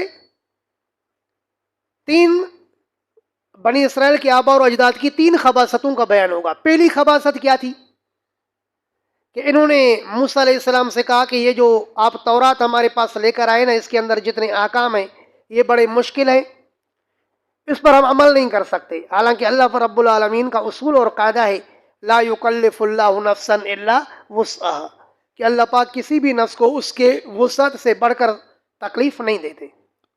لیکن انہوں نے کیا کہا کہ یہ ہمارے وسعت میں نہیں ہے. تو اللہ رب العالمین نے جبرائیل کو حکم فرمایا کہ پہاڑ کو اٹھا کر کے ان کے اوپر صاحبان کی طرح رکھو. تفسیر مدارک سے بتا رہا ہوں. تو جبرائیل نے پہاڑ کو اٹھا کر کے ان کے اوپر صاحبان کی طرح رکھا، کہا کہ سیدھا سیدھا بتاؤ تورات پر عمل کرو گے نہیں کرو گے؟ سب نے کہا کہ ہمارے باپ کی بھی توبہ ہے، ہم آئندہ عمل کریں گے، بس جو ہوا ویسے ہی ہماری حرامتی ہم عمل کر سکتے ہیں. تو طلبا کا بھی یہی حال ہوتا ہے نا، ارے یہ سبق یاد کر کے آؤ، اگلے دن استاد جی یاد نہیں ہوتا ہے. جب 2-4 لگاؤ نا اگلے بس استاد جی خدا کے لیے چھوڑو، بس کل انشاءاللہ سناؤں گا. تو کہا کہ بس ابھی جو ہے نا ہم سدھر گئے. باوجود اس کے اللہ رب العالمین فرماتے ثم تولیتم من بعد ذلک، اس کے بعد بھی تم پھر گئے. تو ان کے یہودیوں کے سرش کے اندر جو ہے نا خباثت ہی خباثت تھی کہ اپنے وعدے پر اپنے معاہدے پر قائم نہیں رہتے تھے.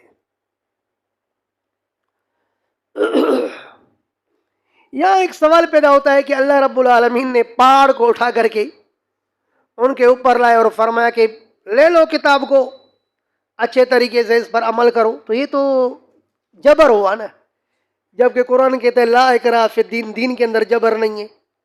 تو جبر کیسے ہوا؟ توجہ ہے یا نہیں ہے؟ تو جان لو، ایک ہے ایمان پر جبر اور دوسرا ہے عمل پر جبر. ایمان پر جبر نہیں ہے، فمن شاء فلیؤمن ومن شاء فلیکفر، لیکن عمل پر جبر ہے. ہمارے ملک پاکستان کے اندر ہندو رہتے ہیں نا، ہندو پر ہم جبر کرتے ہیں کہ ایمان لے آؤ؟ نہیں. اسلامی حکمران، اگر اسلامی حکومت ہوتی تو ہندو پر جبر چلتا؟ ہندو ایمان لے آ، کیونکہ ہمارے ذمے میں ہے، ہم ان پر جبر نہیں کر سکتے. لیکن اگر کوئی مسلمان نماز نہ پڑھے تو حکمران اس کو کیا کرے گا؟ کوڑے لگائے گا نا.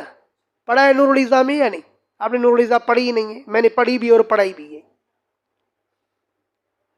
اس میں لکھا ہے کہ امام ابو حنیفہ رحمہ اللہ کا مسلک یہ ہے کہ بے نمازی کو اتنا مارو حتی یسیل الدماء، یہاں تک کہ خون بہہ پڑے، اس کو جیل میں رکھو یہاں تک کہ نماز شروع کرے.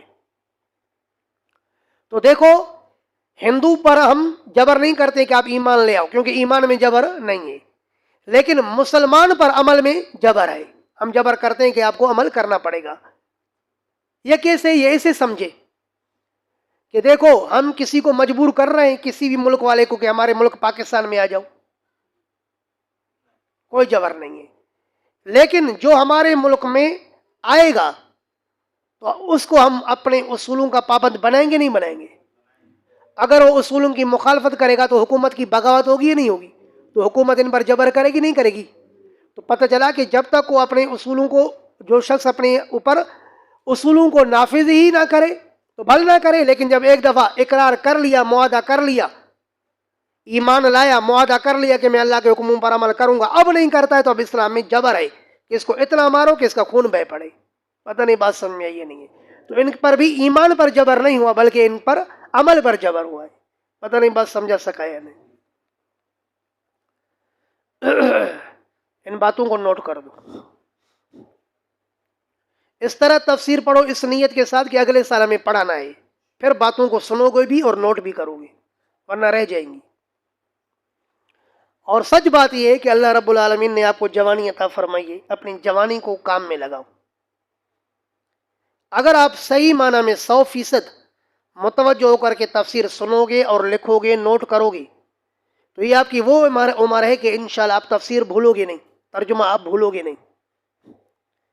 لیکن کوئی ایسا زمانہ آئے گا بڑھاپے گا کہ اگر اس میں آپ کو ترجمہ پڑھانے کے لیے دیا گیا، یا یہ کہ کسی طالب نے اچانک، آپ بڑے ناوی ہوں گے، شرح جامی پڑھا رہے ہوں گے، قطبی پڑھا رہے ہوں گے، ایک طالب آپ سے آ کر پوچھے گا اس آیت کا ترجمہ کیا ہے، تو ترجمہ غلط بتاؤ گے۔ واللہ باللہ سمت اللہ، میں نے ایک بہت بڑے شیخ کا ترجمہ سنا، نام نہیں لے سکتا ہوں، آسان مقام پر ایسی تو اس نے غلطی کی کہ ایسی غلطی ایک ثانیہ کا طالب علم بھی نہیں کر سکتا، بالکل آسان مقام پر، اور فحش غلطی۔ تو وجہ کیا ہے کہ ترجمے کی طرف توجہ نہیں ہے۔ ہمارے مدارس کے اندر جو ترجمے کا حال ہے وہ آپ کو معلوم ہے کہ فنی استاد کو ترجمہ نہیں دیں گے، ترجمہ اس کو دیں گے جو اس کو کچھ پڑھانے نہیں ہے، وہ ترجمہ پڑھائے گا۔ وہ میرا ایک شاگرد تھا، کہیں پڑھتا تھا کسی مدرسے میں عربیہ میں نے کہا سناؤ ترجمہ کون پڑھاتا ہے؟ تو اس نے کہا وہ فلاں پڑھاتا ہے، پھر خود ہی کہتا ہے ترجمہ کون سا مسئلہ ہے، وہ تو میں بھی معرف القرآن دے کر کے پڑھا سکتا ہوں۔ نہیں سمجھے بات؟ تو ترجمہ قرآن کو اچھی طرح سمجھو، یاد کرو، یہ آپ کی جوانی ہے، اس کو کام میں لگاؤ۔ اس وقت جو بات آپ یاد کرو گے انشاءاللہ پھر کبھی نہیں بھولو گے۔ مجھ سے بڑی تاخیر ہو گئی کہ میں نے دور تفسیر شروع کیا، لیکن کب؟ بڑھاپے میں۔ کاش کے جوانی میں جب میں دور صرف اور دور نحو پڑھاتا تھا، اب افسوس ہوتا ہے کاش کے اس زمانے سے دور تفسیر پڑھاتا تو آج شاید کوئی اور کیفیت ہوتی، لیکن دیر آیت درست آیت۔ میں نے کہا آسان آ رہی ہے، کیا ہوا؟ تو بس آپ حضرات سے گزارش ہے کہ آپ تفسیر اس نیت سے پڑھیں کہ اگلے سال آپ کو تفسیر پڑھانا ہے، ٹھیک ہے نا؟ انشاءاللہ آپ شاید پریشان ہو گئے میں موقع کہاں ملے گا، انشاءاللہ اللہ موقع عطا فرمائے گا، ورنہ میں انشاءاللہ ذمہ دار ہوں تمہارا، میں موقع کہیں دلا دوں گا۔ اللہ دیکھ لو، فرمایا وَإِذَا أَخَذْنَا مِيثَاقَكُمْ، اور جس وقت ہم نے تم سے لیا پکا وعدہ تم سے، وَرَفَعْنَا فَوْقَكُمُ الطُّورَ، اور اٹھایا ہم نے تمہارے اوپر طور پہاڑ کو،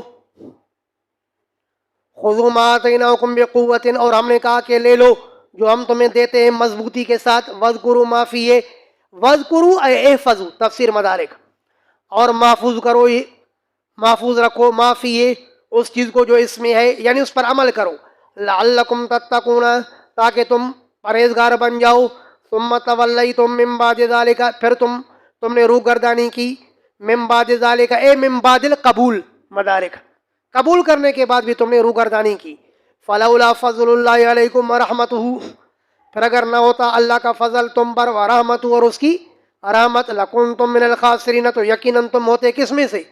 نقصان اٹھانے والوں میں سے ہی۔ تو یہاں سے دوسری خباثت کا بیان، مجموعی طور پر کتنی خباثتیں بیان ہوں گی؟ یہاں 3۔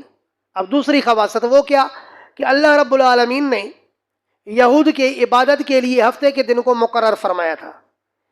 دراصل اللہ رب العالمین نے جمعے کو تو تمام قوموں پر پیش کیا، یہود نے جمعے کو اختیار نہیں کیا۔ آپ علیہ السلام نے فرمایا کہ یہود نے ہفتے کو اختیار کیا اور نصارہ نے اتوار کو اختیار کیا، لیکن ہم مسلمانوں نے جمعے کو اختیار کیا۔ افسوس ہے وزیر اعظم نواز شریف پر کہ اس نے بھی یہودیوں کی طرح کس کو اختیار کیا؟ اتوار کو اختیار کیا، اور بعد والے بھی اسی طریقے پر قائم رہ کر کے کس کو اختیار کرتے؟ اتوار کو۔ ہمارے شیخ حضرت الاستاذ حضرت مولانا مفتی محمد زرولی خان صاحب نے اس زمانے میں عجیب اشعار کہے، بدبخت زمانہ وزیر اعظم جب بنا، تعطیل یوم جمعہ کو اتوار سے بدلا، آئی جو قضا اس کی تو ایک لمحے میں دکھایا، پرویز مشرف کو جب تختے پہ بٹھایا۔ تو اب اللہ نے ان کو ہفتے کا دن عبادت کے لیے مقرر کر کے دیا، انہوں نے کیا کیا؟ ہفتے کے دن اللہ نے فرمایا کہ مچھلی کا شکار نہیں کرنا، بس عبادت ہی کرنا. لیکن انہوں نے ہفتے کے دن، چونکہ آزمائش بھی تھی، ہفتے کے دن شرعن بالکل مچھلی علی الاعلان ظاہر ظہور ہو کر کے اوپر اوپر آتی تھی، پکڑنا اس کو آسان ہوتا تھا. اور دنوں میں مچھلی پکڑ میں نہیں آتی تھی. تو انہوں نے کیا کیا؟ ہفتے کے دن مچھلی کا شکار شروع کیا. ایک قوم نے ان کو منع کیا، کچھ لوگوں نے، ظالموں ظلم نہیں کرو. انہوں نے کہا جاؤ یار، اگر عذاب آنا ہوتا نا، کئی دفعہ ہم شکار کر چکے ہیں، عذاب نہیں ہے، اب عذاب آ رہا ہے. لوگ بہادر ہو جاتے ہیں نا. یوں بہادر ہوتے چلے گئے، بالآخر رب ذوالجلال کو غصہ آیا، اللہ رب العالمین نے ان کو بندر بنا دیا. تو یہاں سے دوسری خباثت کا بیان، وہ کیا؟ ہفتے کے دن مچھلی کا شکار کرنا. وَلَقَدْ عَلِمْتُمُ الَّذِينَ اعْتَدَوْا مِنْكُمْ فِي السَّبْتِ، اور بے شک تم جانتے ہو ان لوگوں کو جنہوں نے حد سے تجاوز کیا تم میں سے، فی السبت ہفتے کے دن میں. فَقُلْنَا لَهُمْ، پس ہم نے ان کو کہا، ہم نے کہا ان کے لیے، کونوا قردۃ، کہ ہو جاؤ بندر، خاسئین، رسوا شدہ. تو ہم نے ان کو بندر بنا دیا. کیا حقیقت میں بندر ہو گئے، یا یہ کہ مجاز مراد ہے؟ یعنی حقیقی معنی مراد ہے یا مجازی معنی مراد ہے کہ ان کی دلیں مسخ ہو گئی؟ تو تفسیر جامع البیان میں حضرت علامہ محمد بن جریر الطبری رحم اللہ، مجاہد رحم اللہ کا قول نقل کرتے ہیں کہ اس نے کہا کہ ان کی دلیں مسخ ہو گئی. یعنی آیت کریمہ کی حقیقی معنی چھوڑ کر کے مجازی معنی مراد لی. تو حضرت علامہ ابن جریر رحم اللہ حضرت مجاہد پر برس پڑے، کہا کہ یہ تو تفسیر بالرائے ہے، کیونکہ قرآن کریم کی دوسری آیت میں صریح ہے، وَجَعَلَ مِنْهُمُ الْقِرَدَةَ وَالْخَنَازِيرَ، کہ اللہ نے ان میں سے بندر بنائے اور خنزیر بنائے. تو یہاں مسخ قلم مراد نہیں ہے، بلکہ مسخ جسم مراد ہے، کہ اللہ نے ان کے انسانی جسموں کو بندروں سے تبدیل کر دیا.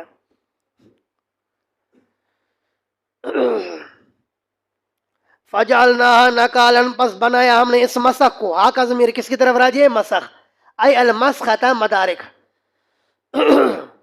فَجَعَلْنَاهَا، پس ہم نے بنا دیا اس مسخ کو، نَكَالًا، عبرت، لما بین یدیہا، ان لوگوں کے لیے جو اس کے آگے تھے، یعنی اس دور کے لوگ، اور وما خلفہ، اور وہ جو اس کے پیچھے تھے، یعنی بعد والے لوگ، ان سب کے لیے ہم نے عبرت بنایا. وَمَوْعِظَةً لِّلْمُتَّقِينَ، اور ہم نے اس کو نصیحت بنایا پرہیزگاروں کے لیے، یعنی الذین نہوہم،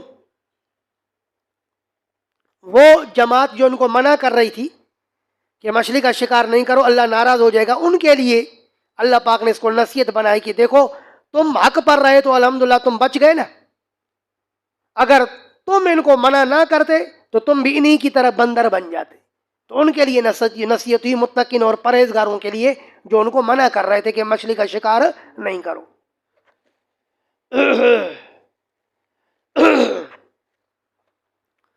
وَإِذْ قَالَ مُوسَىٰ لِقَوْمِهِ، یہاں سے تیسری خباثت کا بیان.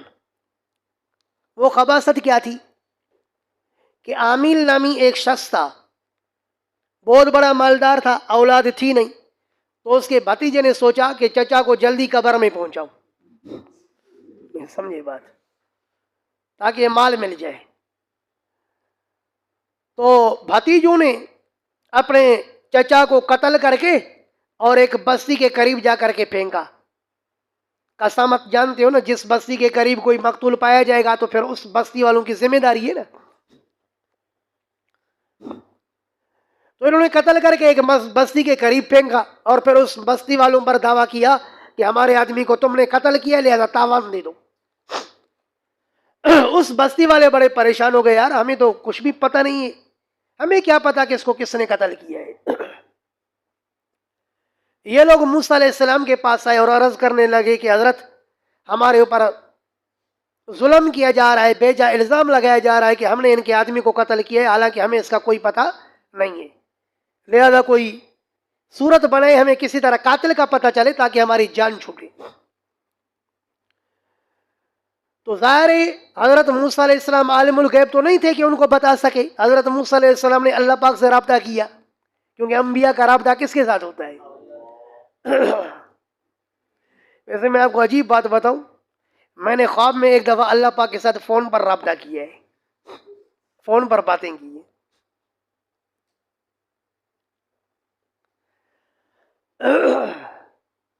بہرحال خواب میں سب کچھ آتی ہے نا، آتا ہے نا بھائی. اللہ پاک کے ساتھ میں نے فون پر بات کی ہے. اللہ. تو حضرت موسیٰ علیہ السلام نے اللہ پاک سے رابطہ کیا کہ اللہ ان کا قاتل ان کو بتا دے یہ کون ہے تاکہ ان کی جان چھوٹ جائے. تو یہاں رب ذوالجلال نے بنی اسرائیل کے عقیدے کو صحیح کرنے کے لیے، کیونکہ ان کے دلوں میں اشربوا فی قلوبہم العجلہ، ان کے دلوں میں بچڑے کی محبت جذب ہو چکی تھی نا. اللہ نے بچڑے کی محبت کو نکالنے کے لیے حکم فرمایا کہ تم لوگ گائے کو ذبح کرو، اس کو ذبح کر کے اس کے کسی ٹکڑے کو لے کر کے، بعضوں نے کہا ہے زبان مراد ہے، زبان کو لے کر کے اس کے اوپر مارو تو وہ خود ہی بولنے لگے گا، زندہ ہو جائے گا، خود ہی بتائے گا کہ میرا قاتل کون ہے. تو موسیٰ علیہ السلام نے اپنی قوم سے کہا ان اللہ یأمرکم ان تذبحوا بقرہ، کہ اللہ پاک تمہیں حکم فرما رہے ہیں کہ گائے کو ذبح کرو تو اللہ تو قاتل معلوم ہو جائے گا. انہوں نے کہا تتخذنا ہزوا، کیا آپ ہمارے ساتھ مذاق کرتے ہو؟ قاتل کے اس مقتول کے زندہ ہونے کے ساتھ گائے کا کیا تعلق ہے؟ تو حضرت موسیٰ علیہ السلام نے فرمایا اعوذ باللہ ان نکون من الجاہلین، مذاق کرنا تو جاہل کا کام ہے، میں کوئی جاہل تھوڑی ہوں کہ مذاق کروں. میں آپ سے پوچھتا ہوں کہ حضرت صلی اللہ علیہ وسلم سے بھی مذاق ثابت ہے یا نہیں؟ آپ نے ایک خاتون کو کیا کہا؟ ابو داؤد میں آپ نے پڑھا تھا، خاتون نے کہا اللہ کا رسول مجھے کوئی اونٹ دے دیں تاکہ میں اس پر سواری کروں. آپ نے فرمایا ہاں تمہیں ولد الناقہ، اونٹنی کا بچہ دیتے ہیں نا. اس نے کہا اونٹنی کا بچہ میں کیا کروں گی؟ آپ نے فرمایا کہ اونٹ بھی تو اونٹنی کا بچہ ہوتا ہے نا.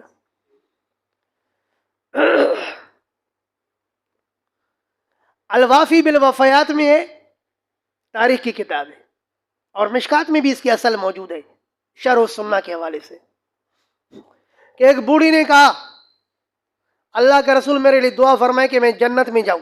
آپ نے فرمایا کہ بوڑھی جو ہے نا جنت میں نہیں جائے گی. اب یہ واپس ہوئی اور واویلا کرنا شروع کر دیا ہے میرے ساتھ ظلم، اب میں کہاں جاؤں؟ اللہ کے رسول نے فرمایا کہ بوڑھی عورتیں جنت میں نہیں جائیں گی. تو جب حضرت صلی اللہ علیہ وسلم کو بتایا گیا تو آپ علیہ السلام نے فرمایا کہ ان کو کہو کہ فجعلناہن انا انشاناہن انشاء فجعلناہن ابکارا، ہم ان بوڑھی عورتوں کو بھی نئے سر پیدا کریں گے یہاں تک کہ ان کو باکرا بنا دیں گے. تو فرمایا کہ بوڑھی جائیں گی لیکن بوڑھیاں جوان ہو کر کے جائیں گی نا بھائی. بہرحال تو مذاق کرنا تو بری بات نہیں ہے، مذاق جاہلوں کا کام نہیں ہے. لیکن حضرت موسیٰ علیہ السلام نے جو کہا کہ میں جاہل نہیں ہوں کہ مذاق کروں، تو اس مذاق سے مراد تبلیغ کے دوران مذاق کرنا، اللہ کے احکام پہنچانے میں مذاق کرنا یہ جاہلوں کا کام ہے. فرمایا کہ اللہ کے بات پہنچانے میں میں مذاق نہیں کر سکتا، کیونکہ اللہ پاک کے بات پہنچانے میں، پیغام پہنچانے میں مذاق کرنا کن کا کام ہے؟ جاہلوں کا. تو اب اگر یہ لوگ کسی بھی گائے کو ذبح کر کے اور اس کا ٹکڑا اس کے اوپر مارتے نا، ان کا کام ہو جاتا. لیکن انہوں نے اپنی عادت کے مطابق کیڑے نکالنا شروع کر دیے. کہا کہ اللہ سے پوچھو کہ اس گائے کا رنگ کیا ہے. اللہ نے فرمایا کہ بھئی وہ گائے پیلی ہے، تیز اس کا گہرا رنگ ہے. کہا کہ اللہ سے پوچھو کہ جوان ہے یا بوڑھی ہے. اللہ نے فرمایا درمیانی ہے. کہا اللہ ایڈی ایسی گائے تو ہمارے پاس اور بھی بہت ہے. اللہ کو کہو کہ بالکل وضاحت کرے. اللہ نے فرمایا وہ ایسی گائے کہ نہ کبھی اس نے ہل چلایا ہے، ہاں، اور نہ کبھی اس نے کوئی اور کام کاج کیا ہے، اس کو کام کاج میں استعمال نہیں کیا گیا ہے، بالکل جوان ہے. انہوں نے کہا ہاں اب جو آپ نے علامتیں بتائی نا، اب یہ علامتیں لگی، اب ایسی گائے ہم تلاش کر لیں گے. یہاں پر تفسیر ثعلبی میں، تفسیر معالم التنزیل میں، تمام تفاسیر کے اندر ایک عجیب واقعہ منقول ہے. وہ یہ ہے کہ اللہ کا ایک نیک صالح آدمی بندہ تھا، اس نے سمجھ لیا کہ ابھی میں مرنے کے قریب ہوں. اس کا ایک چھوٹا بیٹا تھا اور اس کے پاس ایک گائے تھی. یہ ایک جنگل میں گیا اور رب ذوالجلال سے کہا میرے مولا اس گائے کو اس گائے چونکہ وہ بھی چھوٹی بچی تھی، اللہ میں اس گائے کو یہاں چھوڑتا ہوں جنگل میں، آپ اس کی حفاظت فرمائیں، میرے بچے تک پہنچائیں. اللہ سے یہ درخواست کر کے اور آ گئے، گائے کو وہاں جنگل میں چھوڑ دیا. کچھ عرصے کے بعد جب اس کا انتقال ہوا، یہ بچہ بڑا ہونے لگا، تو الحمدللہ یہ بچہ بڑا نیک صالح تھا. کہتے ہیں کہ اس نے اپنے وقت کو رات کو 3 حصوں میں تقسیم کیا تھا. رات کا تیسرا حصہ سوتے، تیسرا حصہ عبادت کرتے، اور تیسرا حصہ اپنی والدہ کے سرانے بیٹھ جاتے کہ اس کو کوئی خدمت مطلوب ہے تو اس کی خدمت کروں. اور پھر یہ روزانہ لکڑیاں کر کے ان کو بیچ کر کے کماتے. تو اس نے اپنی کمائی کے بھی 3 حصے کیے ہوئے تھے. ایک حصہ خود کھاتے، ایک حصہ والدہ پر خرچ کرتے، اور ایک حصہ اللہ کے راہ میں خرچ کرتے. والدہ نے ایک دفعہ اس کو کہا کہ بیٹے تو کب تک لکڑیاں کرے گا؟ آپ کے ابا نے آپ کے لیے میراث چھوڑی ہے، فلاں جنگل میں جو ہے نا آپ کے ابا نے ایک گائے چھوڑی ہے، اس گائے کے پاس جاؤ اور اس گائے سے کہو کہ میں آپ کو ابراہیم اور اسحاق اور یعقوب کا رب یاد دلاتا ہوں، تو انشاءاللہ یہ گائے آپ کی بات مانے گی. حالانکہ یہ گائے کسی کو قریب نہیں چھوڑتی تھی. جب یہ اس گائے کے قریب گیا اور اس کے ساتھ یہ بات کی تو گائے اس کے قریب آ گئی، اور گائے اس کے سامنے بول پڑی کہ مجھ پر سوار ہو جاؤ. اور گائے نے اس کو کہا کہ اے بچے، اس وقت تیرا یہ جو مقام ہے نا وہ ایسا بن چکا ہے، لو امرت الجبل ان ينقلي من اصله وينطلق معك لفعل، کہ اگر تو پہاڑ کو حکم دے گا نا تو پہاڑ تیرے ساتھ چلنے لگے گا. کیوں؟ اس لیے کہ تو اپنی والدہ کا فرمان بردار ہے. یہ گائے کو رسی سے آگے پکڑنے لگا تو گائے نے کہا کہ مجھ پر سوار ہو جاؤ. اس نے کہا میری والدہ نے منع کیا ہے، مجھے میری والدہ نے کہا ہے کہ اس کو کان سے پکڑ کے لانا ہے، گلے سے پکڑ کے لانا ہے، لیکن سوار نہیں ہونا ہے. لہذا والدہ کی نافرمانی نہیں کر سکتا. بہرحال ایک گائے کو لے کر آئے تو والدہ نے کہا کہ بچے اب ایسے کرو کہ گائے کو بیچو تاکہ رقم مل جائے. تو کب تک لکڑیاں کرے گا؟ کوئی کاروبار کرو، موبائل کا دکان کھولو. نہیں سمجھے بات؟ طالب فارغ ہوتا ہے کیا کر رہے ہو؟ بس جی موبائل کا دکان کھولا ہے. 8 سال اس نے چندہ اس لیے کھایا محمد کا کہ کیا کرنا ہے؟ دکان کھولنا ہے. توبہ. پھر کہتے ہیں جی رزق حلال بھی تو اہم عبادت ہے نا. سمجھو بات؟ ٹھیک ہے بھائی، پسند اپنی اپنی. اب والدہ نے کہا کہ ایسے کرو کہ اس گائے کو 3 دینار کے اندر بیچ دو، لیکن جو بھی آپ کے ساتھ سودے کی بات کرے تو ان کو کہنا کہ تب تک نہیں بیچوں گا جب تک کہ والدہ سے مشورہ کروں. چنانچہ گائے کو لے کر کے بازار کی طرف، پڑی کی طرف جب وہ روانہ ہوا، راستے میں اللہ رب العالمین نے کوئی فرشتہ انسانی صورت میں اس کے پاس بھیجا. اس نے اس کو کہا کہ یار میرے کو یہ آپ کی گائے چاہیے، کتنے میں بیچو گے؟ کہا 3 دینار میں. کہا کہ پھر دے دو. اس نے کہا کہ والدہ سے مشورہ کرو. اس نے کہا 6 دینار لے لو لیکن والدہ سے مشورہ نہیں کرو. اس نے کہا 6 دینار تو کیا، بلکہ ایک گائے مجھے سونے کے ساتھ تول کر کے اور سونا دو گے پھر بھی والدہ کے مشورے کے بغیر نہیں دوں گا. یہ آیا والدہ کو آ کر کے بتایا. والدہ نے کہا کہ چلو اگر کل یہ ملے تو اس کو 6 دینار میں ہی بیچ دو. اگلے دن یہ باہر نکلا تو وہی فرشتہ انسانی صورت میں اس کے سامنے. کہا کتنے میں بیچو گے؟ کہا والدہ نے 6 دینار میں کہا ہے، لیکن والدہ نے کہا کہ مجھ سے مشورہ کرنا. اس نے کہا کہ 12 دینار لے لو لیکن والدہ سے مشورہ نہیں کرو. کہا کہ نہیں، جب تک مشورہ نہیں کروں گا بیچوں گا نہیں. والدہ کو آ کر کے جب واقعہ سنایا تو والدہ سمجھ گئی کہ یہ کوئی اللہ والا ہے. اس کو کہنا کہ یہ مفت میں لے لو، کوئی بات نہیں ہے. تیسرے دن جب یہ لے نکلے تو وہی فرشتہ اس کے سامنے آیا اور اس کو ساتھ وہی بات کی کہ یہ گائے بیچو. تو اس نے کہا کہ بس میری والدہ نے کہا کہ یہ گائے مفت میں لے جاؤ. اس نے کہا کہ بھائی میں اللہ کا فرشتہ ہوں، آپ سے گائے لینا نہیں چاہتا ہوں، صرف آپ کو یہ پیغام دینا چاہتا ہوں کہ بنی اسرائیل کو ایک گائے کی ضرورت پڑی ہے، ان کو ایک گائے ذبح کرنی ہے قاتل معلوم کرنے کے لیے. وہ بنی اسرائیل آپ کے پاس آئیں گے خریدنے کے لیے، لیکن ان سے کہنا کہ تب میں آپ کو یہ گائے بیچوں گا کہ اس گائے کو ذبح کرنے کے بعد اس کا پورا چمڑا دنانیر کے ساتھ بھر کے دو گے. چنانچہ موسیٰ علیہ السلام کی قوم والے ان کے پاس آئے، انہوں نے اس کو ذبح کر کے پوری کھال دنانیر کے ساتھ بھر کر کے اس کو دی، تب جا کر کے ان کو قاتل معلوم ہوا. اس واقعے کو حضرت علامہ ابن کثیر رحمہ اللہ نے ابن کثیر میں نقل کر کے کہا کہ یہ اسرائیلی روایات میں سے ہے. لا نصدق ولا نکذب، نہ ہم اس کی تصدیق کرتے ہیں نہ تکذیب کرتے ہیں، لیکن اللہ کے رسول نے صحیح بخاری میں ارشاد فرمایا حدثوا عن بنی اسرائیل ولا حرج، کہ بنی اسرائیل سے روایتیں بھل نقل کرو، اس میں کوئی حرج نہیں ہے. سمجھے بات؟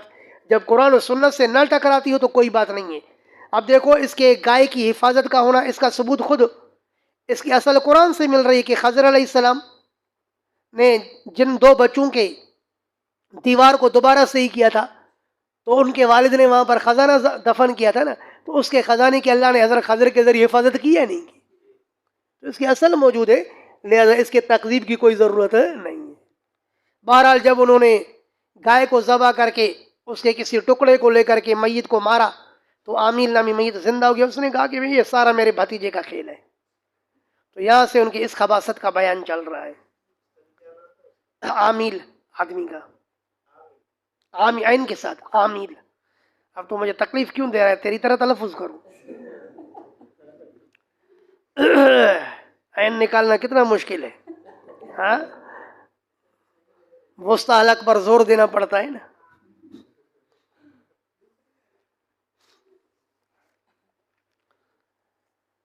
اللہ وَإِذْ قَالَ مُوسَىٰ لِقَوْمِهِ، اور جس وقت کہا موسیٰ علیہ السلام نے اپنی قوم سے، ان اللہ یأمرکم ان تذبحوا بقرہ، بے شک اللہ پاک تمہیں حکم دیتے ہیں کہ تم ذبح کرو گائے کو۔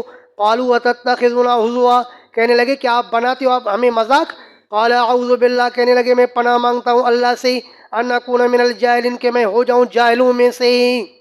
لأن الہزء فی اثناء التبلیغ جہل، تفسیر ابو سعود، کیونکہ تبلیغ کے دوران مذاق کرنا کیا ہے، جہالت ہے۔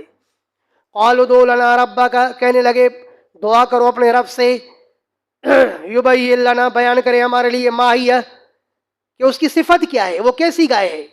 قال، تو موسیٰ علیہ السلام نے کہا، انہ یقول، بے شک وہ اللہ رب العالمین فرما رہے ہیں، انہ بقرۃ، بے شک وہ ایسی گائے ہے، لا فارض، نہیں ہے بوڑھی، ولا بکر، اور نہیں ہے جوان، عوان بین ذالک، وہ درمیانی ہے اس کے، فافعلوا ما تؤمرون، پس کر گزرو جو تم حکم دیے جا رہے ہو۔ لیکن وہ کرنے والے کہاں تھے جلدی، پھر دوسرا کیڑا نکالا۔ قالوا، کہنے لگے، ادع لنا ربک، پکارو ہمارے لیے اپنے رب کو، یبین لنا ما لونھا، بیان کرے ہمارے لیے کہ کیا ہے اس کا رنگ۔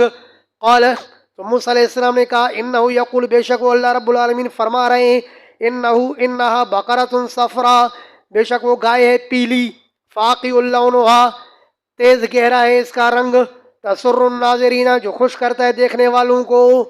قالوا ادع لنا ربک، پھر کہنے لگے کہ دعا کرو ہمارے لیے اپنے رب سے، یبین لنا ما ہی، کہ وہ بیان کرے ہمارے لیے کہ وہ گائے کس طرح کی ہے، اور واضح اوصاف بیان کرو۔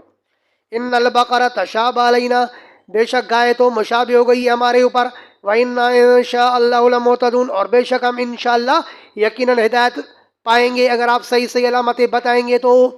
کیونکہ انہوں نے انشاءاللہ کہی نا، اب اللہ نے اگلی جو وصف بتائی تو اس کو قبول کرنے کی توفیق مل گئی، اگلا کیڑا نہیں نکالا۔ قال، تو اللہ پاک نے فرمایا، انہو، بلکہ موسیٰ علیہ السلام نے فرمایا، انہو یقول، بے شک وہ اللہ پاک فرما رہے ہیں، انہا بقرۃ، کہ بے شک یہ گائے ایسی ہے، لا ذلول، نہیں ہے ذلیل، یعنی کام کرنے والی، اس کو کام کے لیے تابع نہیں بنایا گیا ہے۔ تثیر الارض، کہ وہ کھیڑے زمین کو، ولا تسقی الحرث، اور نہ ہی وہ پلاتی ہے کھیت کو، مسلمۃ، وہ سالم ہے ہر عیب سے، مسلمۃ عن العیوب، مدارک، لا شیۃ فیہا، نہیں ہے اس کے اندر کوئی دھپا۔ قالوا، وہ کہنے لگے، الآن جئت بالحق، ابھی لایا ہے آپ نے برحق بات کو، فذبحوا، واپس انہوں نے اس گائے کو ذبح کیا، وما کادوا یفعلون، اور قریب نہیں تھے اس کو ذبح کرنے کے، پہلے وہ ذبح کرنے کے قریب نہیں تھے، لیکن انشاءاللہ جو انہوں نے کہی تو اللہ نے ان کو توفیق عطا فرمائی۔ وَإِذْ قَتَلْتُمْ نَفْسًا، اور جس وقت تم نے قتل کیا ایک آدمی کو، فَادَّارَأْتُمْ فِيهَا، پھر تم نے اختلاف کیا اس کے متعلق۔ توجہ ہے، فَادَّارَأْتُمْ کا بہترین ترجمہ وہ ابو اللہ سمرقندی نے اپنی تفسیر بحر العلوم میں کیا ہے۔ فَادَّارَأْتُمْ اے تَدَافَعْتُمْ، یعنی جب تم ڈال رہے تھے، یعنی القا بعضکم علی بعض، تم جب اس قتل کو تم میں سے بعض کے اوپر ڈال رہے تھے۔ سمجھ رہے ہو بات یہ نہیں؟ زیادہ تر جو مشہور ترجمہ ہے وہ یہی ہے، تنازعتم، جیسے صفت التفاسیر میں یوں ہے، صفت التفاسیر، اے تخاصمتم وتدافعتم بشانہا۔ وَإِذْ قَتَلْتُمْ نَفْسًا، اور جس وقت تم نے قتل کیا ایک نفس کو، فَادَّارَأْتُمْ فِيهَا، پھر تم جھگڑے اس کے بارے میں، وَاللَّهُ مُخْرِجٌ، اور اللہ پاک ظاہر کرنے والے تھے، مَا كُنْتُمْ تَكْتُمُونَ، اس چیز کو جس کو تم چھپاتے تھے، فقلنا پھر ہم نے کہا اضربوہ مارو اس کو. ذرا غور فرمائیں, قتلتم نفسا, نفس مونس ہے, آگے فیا کی ضمیر بھی اس کے لیے مونس آئی, لیکن آگے آیا اضربوہ, اس کو مارو. تو ہو ضمیر بھی نفس کی طرف راجع ہے, لیکن نفس تو مونس ہے, پھر راجع مرجع میں مطابقت نہیں ہوگی. تو یہاں پر مفسرین کہتے ہیں کہ یہاں نفس بمانا شخص کی ہے, یعنی نفس کو ہم کس کے معنی میں تعویل کرتے ہیں؟ شخص کے معنی میں. تو شخص تو مذکر ہے نا, اب فضربوہ میں ہو ضمیر کا راجع ہونا صحیح ہو جائے گا. سمجھ گئے ہو بات؟ فقلنا پس ہم نے کہا اضربوہ مارو اس کو, بے بازیا اس گائے کا باز حصہ, کذالک یحیی اللہ الموتى اسی طرح زندہ کرتے اللہ پاک مردوں کو, ویریکم آیاتہ اور دکھاتے تمہیں اپنی نشانیاں, لعلکم تعقلون تاکہ تم عقل سے کام لو سمجھو. لیکن ثم قصد قلوبکم پھر زنگ آلودہ ہو گئی تمہاری دلیں, من بعد ذالک اس جیسے واقعے کے بعد بھی, فہی کالحجارۃ پس یہ تمہاری دلیں ہو گئی ہیں پتھر کی طرح, او اشد قسوہ بلکہ یا تو پتھر سے بھی زیادہ سخت, وَإِنَّ مِنَ الْحِجَارَةِ اور بے شک پتھروں میں سے کچھ پتھر ایسے ہیں, لِمَا يَتَفَجَّرُ مِنْهُ الْأَنْهَارُ وَإِنَّ مِنَ الْحِجَارَةِ اور بے شک پتھروں میں سے کچھ پتھر ایسے ہیں, لَمَا يَتَفَجَّرُ مِنْهُ الْأَنْهَارُ یقیناً بے شک بہتی ہیں اس میں سے نہریں, وَإِنَّ مِنْهَا لَمَا يَشَّقَّقُ پس بے شک ان پتھروں میں سے کچھ ایسے کہ یقیناً پھٹ پڑتے ہیں, فَيَخْرُجُ مِنْهُ الْمَاءُ پس نکلتا ہے ان سے پانی, وَإِنَّ مِنْهَا اور بے شک ان پتھروں میں سے کچھ ایسے ہیں, لَمَا يَهْبِطُ مِنْ خَشْيَةِ اللَّهِ جو یقیناً گرتے ہیں اللہ کے ڈر کی وجہ سے, وَمَا اللَّهُ بِغَافِلٍ عَمَّا تَعْمَلُونَ اور اللہ نہیں ہے بے غافل ان اعمال سے جو تم کرتے ہو. آ گئی بات سمجھ میں؟ تو فرمایا تم پتھروں سے زیادہ سخت ہو, پتھر بھی کبھی پھٹ پڑتا ہے اللہ کے خوف سے, کبھی گرتا ہے, لیکن تم پتھر سے بھی گئے گزرے ہو. آیا کہ نہیں ہے؟ میر کو جس سے توقع تھی وہ سنگ دل نکلا, میر کو جس سے توقع تھی وہ سنگ دل نکلا, موم سمجھا جسے وہ بڑا پتھر نکلا. اب اتطمعون ان یؤمنوا لکم, میں نے عرض کیا تھا کہ بنی اسرائیل کے حالات کو اللہ رب العالمین نے 5 انواع کے تحت ذکر فرمایا. تو یہاں دوسرے نوع میں ان کے آباء اور اجداد کی 3 خباثتیں بیان فرمائی. اس نوع کے ضمن میں بنی اسرائیل کی 5 جماعتوں کا بیان فرمایا. ان میں سے پہلی جماعت کیسی ہے؟ فرمایا قرآن میں تعریف کرتی ہے, دوسری جماعت منافقت کرتی ہے, تیسری جماعت جاہلوں کی ہے, جاہلوں کی, چوتھی جماعت اللہ پر بہتان تراشی کرتی ہے کہ اپنے ہاتھ سے کتاب لکھ کر کے کہتی ہے کہ یہ اللہ کی طرف سے ہے, اور 5ویں جماعت پیرزادے گادی نشینوں کے بچے, وہ کہتے ہیں لن تمسنا النار الا ایاما معدودہ, ہم تو پہنچائے ہوئے آدمی کے بچے ہیں, کوئی مسئلہ نہیں ہے, ہمیں چند دن آگ کھائے گی اور بس. تو ان 5 جماعتوں کا بیان اور پھر چھٹی انشاءاللہ. افتطمعون ان یؤمنوا لکم کیا تم طمع رکھتے ہو, ان یؤمنوا لکم کہ وہ مانیں گے, اعتماد کریں گے تم پر. وقد کان فریق منہم حالانکہ ہے ایک جماعت ان میں سے, یسمعون کلام اللہ جو سنتے ہیں اللہ کے کلام کو. حضرت علامہ فخر الدین رازی رحمہ اللہ فرماتے ہیں من کان فی زمن محمد صلی اللہ علیہ وسلم, اس فریق سے وہ فریق مراد ہے جو نبی علیہ السلام کے زمانے میں موجود تھے. فرمایا کہ بے شک ان میں سے ایک جماعت ایسی ہے, یسمعون کلام اللہ جو سنتے اللہ کے کلام کو, ثم یحرفونہ پھر اس کو تبدیل کرتے ہیں, اس میں تعریف کرتے ہیں, من بعد ما عقلوا بعد اس کے کہ اس کو سمجھائے, وہم یعلمون اس حال میں کہ وہ جانتے بھی ہیں وبال کو کہ یہ کتنا بڑا وبال اور جرم ہے. دوسری جماعت فرمایا کہ وہ منافق جماعت ہے. وَإِذَا لَقُوا الَّذِينَ آمَنُوا جب وہ ملاقات کرتے ایمان والوں کے ساتھ, قالوا آمنا تو کہتے ہیں کہ ہم نے ایمان لایا. وَإِذَا خَلَا بَعْضُهُمْ إِلَىٰ بَعْضٍ اور جب ان میں سے اکیلے ہوتے ہیں ان میں سے بعض کی طرف, قالوا تو کہتے ہیں اتحدثونہم بما فتح اللہ علیکم. ذرا غور فرمائیں, یہود میں سے بعض منافق مسلمانوں کو, کیونکہ اسلام تو بظاہر ظاہر کرتے تھے نا, تو پھر مسلمانوں کو خوش کرنے کے لیے کہتے تھے یار ہمارے نبی کا بیان تو تورات کے اندر بھی ہے, اس کی یہ اوصاف بیان ہے, یہ اوصاف بیان ہے. تو دوسرے منافقین ان کو کہتے ہیں او لوسیو یہ کیا کر رہے ہو، تم راز بتا رہے ہو ان کو کہ کل قیامت کے دن پھر یہی لوگ ہمارے اوپر فریاد دائر کریں گے کہ اللہ یہ وہی لوگ ہیں کہ ہمیں خود بتاتے تھے کہ ہمارے تورات کے اندر نبی کے اوصاف لکھی ہوئی ہیں لیکن پھر بھی نہیں مانتے تھے، تم ایسی بات ان کو کیوں بتاتے ہو کہ اس کے ذریعے تم پر حجت پیش کریں، ایسی بات نہیں بتاؤ۔ بات سمجھ میں آئی ہے نہیں ہے؟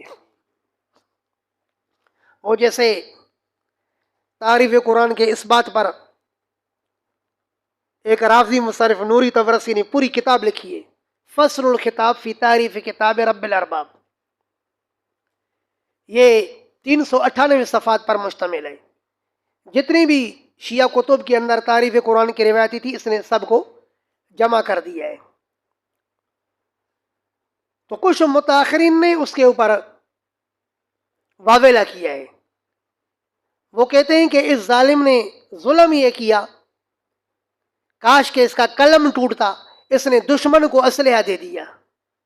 نہیں آ رہی بات سمجھ، کیونکہ دشمن کو چاہیے تھا نا کہ وہ ہماری تمام کتابوں کا مطالعہ کر کے ہماری تعریف کی روایتوں کو نکالتا، تو یہ دشمن کے لیے مشکل تھا نا۔ اب دشمن کے لیے اتنی آسانی ہو گئی کہ بس اس کی کتاب پڑھ کر کے ہماری تمام روایتوں تک پہنچ جائے گا۔ تو اتحدثونہم بما فتح اللہ علیکم لیحاجوکم بہ عند ربکم، نہیں سمجھے بات؟ شیعہ کہتے ہیں اس کو کہ تو نے ان کو ایسی باتیں بتائی سنیوں کو کہ قیامت کے دن یہی لوگ کہیں گے کہ انہوں نے ہمیں خود بتایا تھا۔ پتہ نہیں بات سمجھ میں آئی ہے نہیں؟ فرمایا وَإِذَا خَلَا بَعْضُهُمْ إِلَىٰ بَعْضٍ، اور جس وقت یہ اکیلے ہوتے ان میں سے بعض کی طرف، قالو تو کہتے ہیں تحدثونہم، کیا ان کو تم بتاتے ہو، بما ایسی باتیں، فتح اللہ علیکم جو کھولی ہیں اللہ نے تم پر، لیحاجوکم تاکہ یہ حجت پیش کریں تم پر، بھی ان باتوں کے ساتھ، عند ربکم تمہارے رب کے ہاں، افلا تعقلون کیا تم نہیں جانتے ہو، نہیں سمجھتے ہو، بے وقوف ہو تم لوگ۔ اولا یعلمون، اللہ پاک فرماتی کیا یہ نہیں جانتے، زجر ہے، ان اللہ یعلم ما یسرون، کہ بے شک اللہ تو جانتا ہے ان باتوں کو بھی جو یہ چھپاتے ہیں، وما یعلنون، اور وہ جو یہ ظاہر کرتے ہیں۔ اللہ خود ہی ان کے اوپر احتجاج کرے گا کہ تم جانتے تھے نبی کی صداقت لیکن تم نے نہیں مانا تھا، آ جاؤ اب عذاب چکھو تو پتہ چلے۔ سمجھے بات ہی ہے نہیں؟ مسلمانوں کی گواہی دینے کی ضرورت نہیں ہے۔ وَمِنْهُمْ أُمِّيُّونَ، تو یہاں سے یہ تیسری جماعت وہ جاہلوں کی جماعت ہے۔ وَمِنْهُمْ أُمِّيُّونَ، جن سے پوچھو ارے تو ایمان کیوں نہیں لاتا، میرے سے بات نہیں کرو، میرے بابا سے بات کرو، میرے مولوی سے بات کرو، نہیں سمجھے وہ بات۔ وَمِنْهُمْ أُمِّيُّونَ، اور ان میں سے کچھ لوگ جاہل ہیں، لا يعلمون الکتاب، جو کتاب بالکل جانتے نہیں، الا امانی، مگر صرف تمنا جانتے ہیں کہ ہم بس جنت میں جائیں گے۔ وَإِنْهُمْ إِلَّا يَظُنُّونَ، اور نہیں ہے یہ مگر گمان کر رہے ہیں، بس یہ ان کے گمان آتا ہے، یہ کوئی یقینی بات ان کو حاصل نہیں ہے۔ فویل للذین، یہاں سے چوتھی جماعت جو اللہ پر بہتان تراشی کرتی ہے، وہ کیا؟ فویل للذین یکتبون الکتاب بایدیہم، ہلاکت ہے ان لوگوں کے لیے جو لکھتے ہیں کتاب کو اپنے ہاتھوں سے، ثم یقولون ھذا من عند اللہ، پھر کہتے ہیں کہ یہ اللہ کی طرف سے ہے، لیشتروا بہ ثمنا قلیلا، تاکہ خریدیں اس کے ذریعے ثمنا قلیلا، تھوڑی سی قیمت کو، جیسے قادیانی بدبخت نے القادیان کو اللہ کی طرف منسوب کیا نا۔ فویل لہم مما کتبت ایدیہم، بس ہلاکت ہے ان کے لیے ان کے ہاتھوں کے لکھنے کی وجہ سے، وویل لہم مما یکسبون، اور ہلاکت ہے ان کے لیے ان کی کمائی کی وجہ سے۔ جماعت نمبر 5 وہ کیا ہے؟ بڑے بڑے دعوے کرنے والے، وقالوا، اور کہنے لگے، لن تمسنا النار الا ایاما معدودا، کہنے لگے کہ ہرگز نہیں چھوئے گی ہمیں آگ مگر چند دنوں کے لیے۔ حضرت امام محمد ابن جریر الطبری رحمہ اللہ نے تفسیر جامع البیان میں حضرت مجاہد رحمہ اللہ کا قول نقل کیا ہے کہ یہودی کہتے تھے کہ دنیا کی عمر 7000 سال ہے۔ کتنے ہزار سال عمر ہے؟ 1000 سال کے عوض ہمیں ایک دن عذاب ملے گا، تو مجموعی طور پر ہم ایک ہفتے تک جہنم میں جائیں گے، پھر ہماری جان چھوٹ جائے گی۔ تو کہا الا ایاما معدودا، قل، اے میرے حبیب آپ ان سے کہو، اتخذتم عند اللہ عہدا، کیا تم نے لیا ہے اللہ سے کوئی وعدہ، فلن یخلف اللہ وعدہ، کہ اللہ مخالفت نہیں کرے گا اس اپنے وعدے کی، ام تقولون علی اللہ ما لا تعلمون، یا تم بولتے ہو اللہ پر ایسی بات جو تم جانتے ہی نہیں ہو۔ بلا، جی ہاں، من کسب سیئۃ، جس نے کمایا برائی کو، واحاطت بہ خطیئتہ، اور گھیر لیا اس کو اس کے خطاؤں نے، فاولئک اصحاب النار، تو یہ لوگ ہیں دوزخی، ہم فیہا خالدون، ہمیشہ رہیں گے کس میں؟ دوزخ میں۔ اور والذین آمنوا وعملوا الصالحات، اور وہ لوگ جنہوں نے ایمان لایا اور کیے نیک اعمال، اولئک اصحاب الجنت، یہ لوگ ہیں جنتی، ہم فیہا خالدون، یہ لوگ ہمیشہ رہیں گے جنت میں۔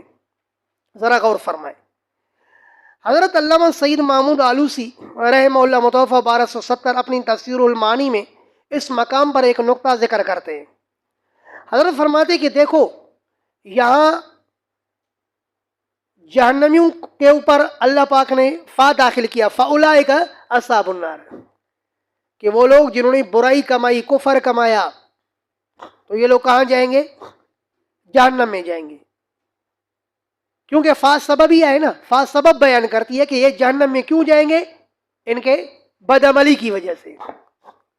لیکن آگے جب فرمایا کہ جنہوں نے ایمان لایا اور نیک اعمال کیے وہ کہاں جائیں گے؟ جنت میں، اولئک اصحاب الجنہ، یہاں جنتیوں کے اوپر فا کو نہیں لایا، یہ بتانے کے لیے کہ جنتیوں کا جنت میں جانا یہ اعمال کی وجہ سے نہیں ہوگا، بلکہ صرف اللہ پاک کے رحمت کی وجہ سے ہوگا۔ پتہ نہیں بات سمجھ میں آئی یا نہیں ہے؟ صحیح مسلم کی حدیث میں رسول اللہ صلی اللہ علیہ وسلم نے فرمایا لن يدخل احدا عمله الجنہ، کسی کو بھی اس کا عمل جنت میں داخل نہیں کرے گا۔ صحابہ نے کہا ولا انت یا رسول اللہ، کہ اللہ کے رسول آپ کو بھی آپ کا عمل جنت میں داخل نہیں کرے گا؟ آپ نے فرمایا نہیں، الا ان يتغمدني الله برحمہ، مگر یہ کہ اللہ پاک مجھے اپنے رحمت سے ڈھک دے تو میں اللہ کے رحمت سے جنت میں جاؤں گا۔ فضائل اعمال میں ایک روایت ہے کہ نبی اکرم صلی اللہ علیہ وسلم نے فرمایا کہ قیامت کے دن بہت سارے لوگ پہاڑوں کے جتنی نیکیاں لائیں گے۔ تو صحابہ نے عرض کہا اللہ کے رسول پھر تو وہ کامیاب ہو گئے؟ آپ نے فرمایا تمہیں کیا معلوم، یہ تو پہاڑ کے جتنی نیکیاں لائیں گے، ثم تجیء النعم، پھر جو انہوں نے نعمتیں استعمال کی ہیں، کھانے کھائے ہیں، پانی پیے، ٹھنڈا پانی پیا اور اللہ کی نعمتیں استعمال کی، جب یہ نعمتیں ان نیکیوں کے مقابلے میں آئیں گی فذهبت بتلک، تو یہ نعمتیں نیکیوں کو ختم کر دیں گی۔ صحابہ نے کہا پھر تو کوئی بچے گا ہی نہیں۔ آپ نے فرمایا پھر اللہ رب العالمین اپنے رحمت کی اشاعت کرے گا، اپنے رحمت کے ذریعے لوگوں کو جنت میں داخل فرمائیں گے۔ اور صحیح بخاری میں روایت ہے ان للہ مئۃ رحمہ، اللہ رب العالمین کی 100 رحمتیں ہیں۔ دنیا میں صرف اللہ رب العالمین نے ایک رحمت کی اشاعت فرمائی ہے، قیامت کے دن ان 100 رحمتوں کے ذریعے اپنے بندوں کے گناہوں کو معاف کر کے اور ان کو جنت کا وارث بنائیں گے۔ وآخر دعوانا الحمدللہ رب العالمین۔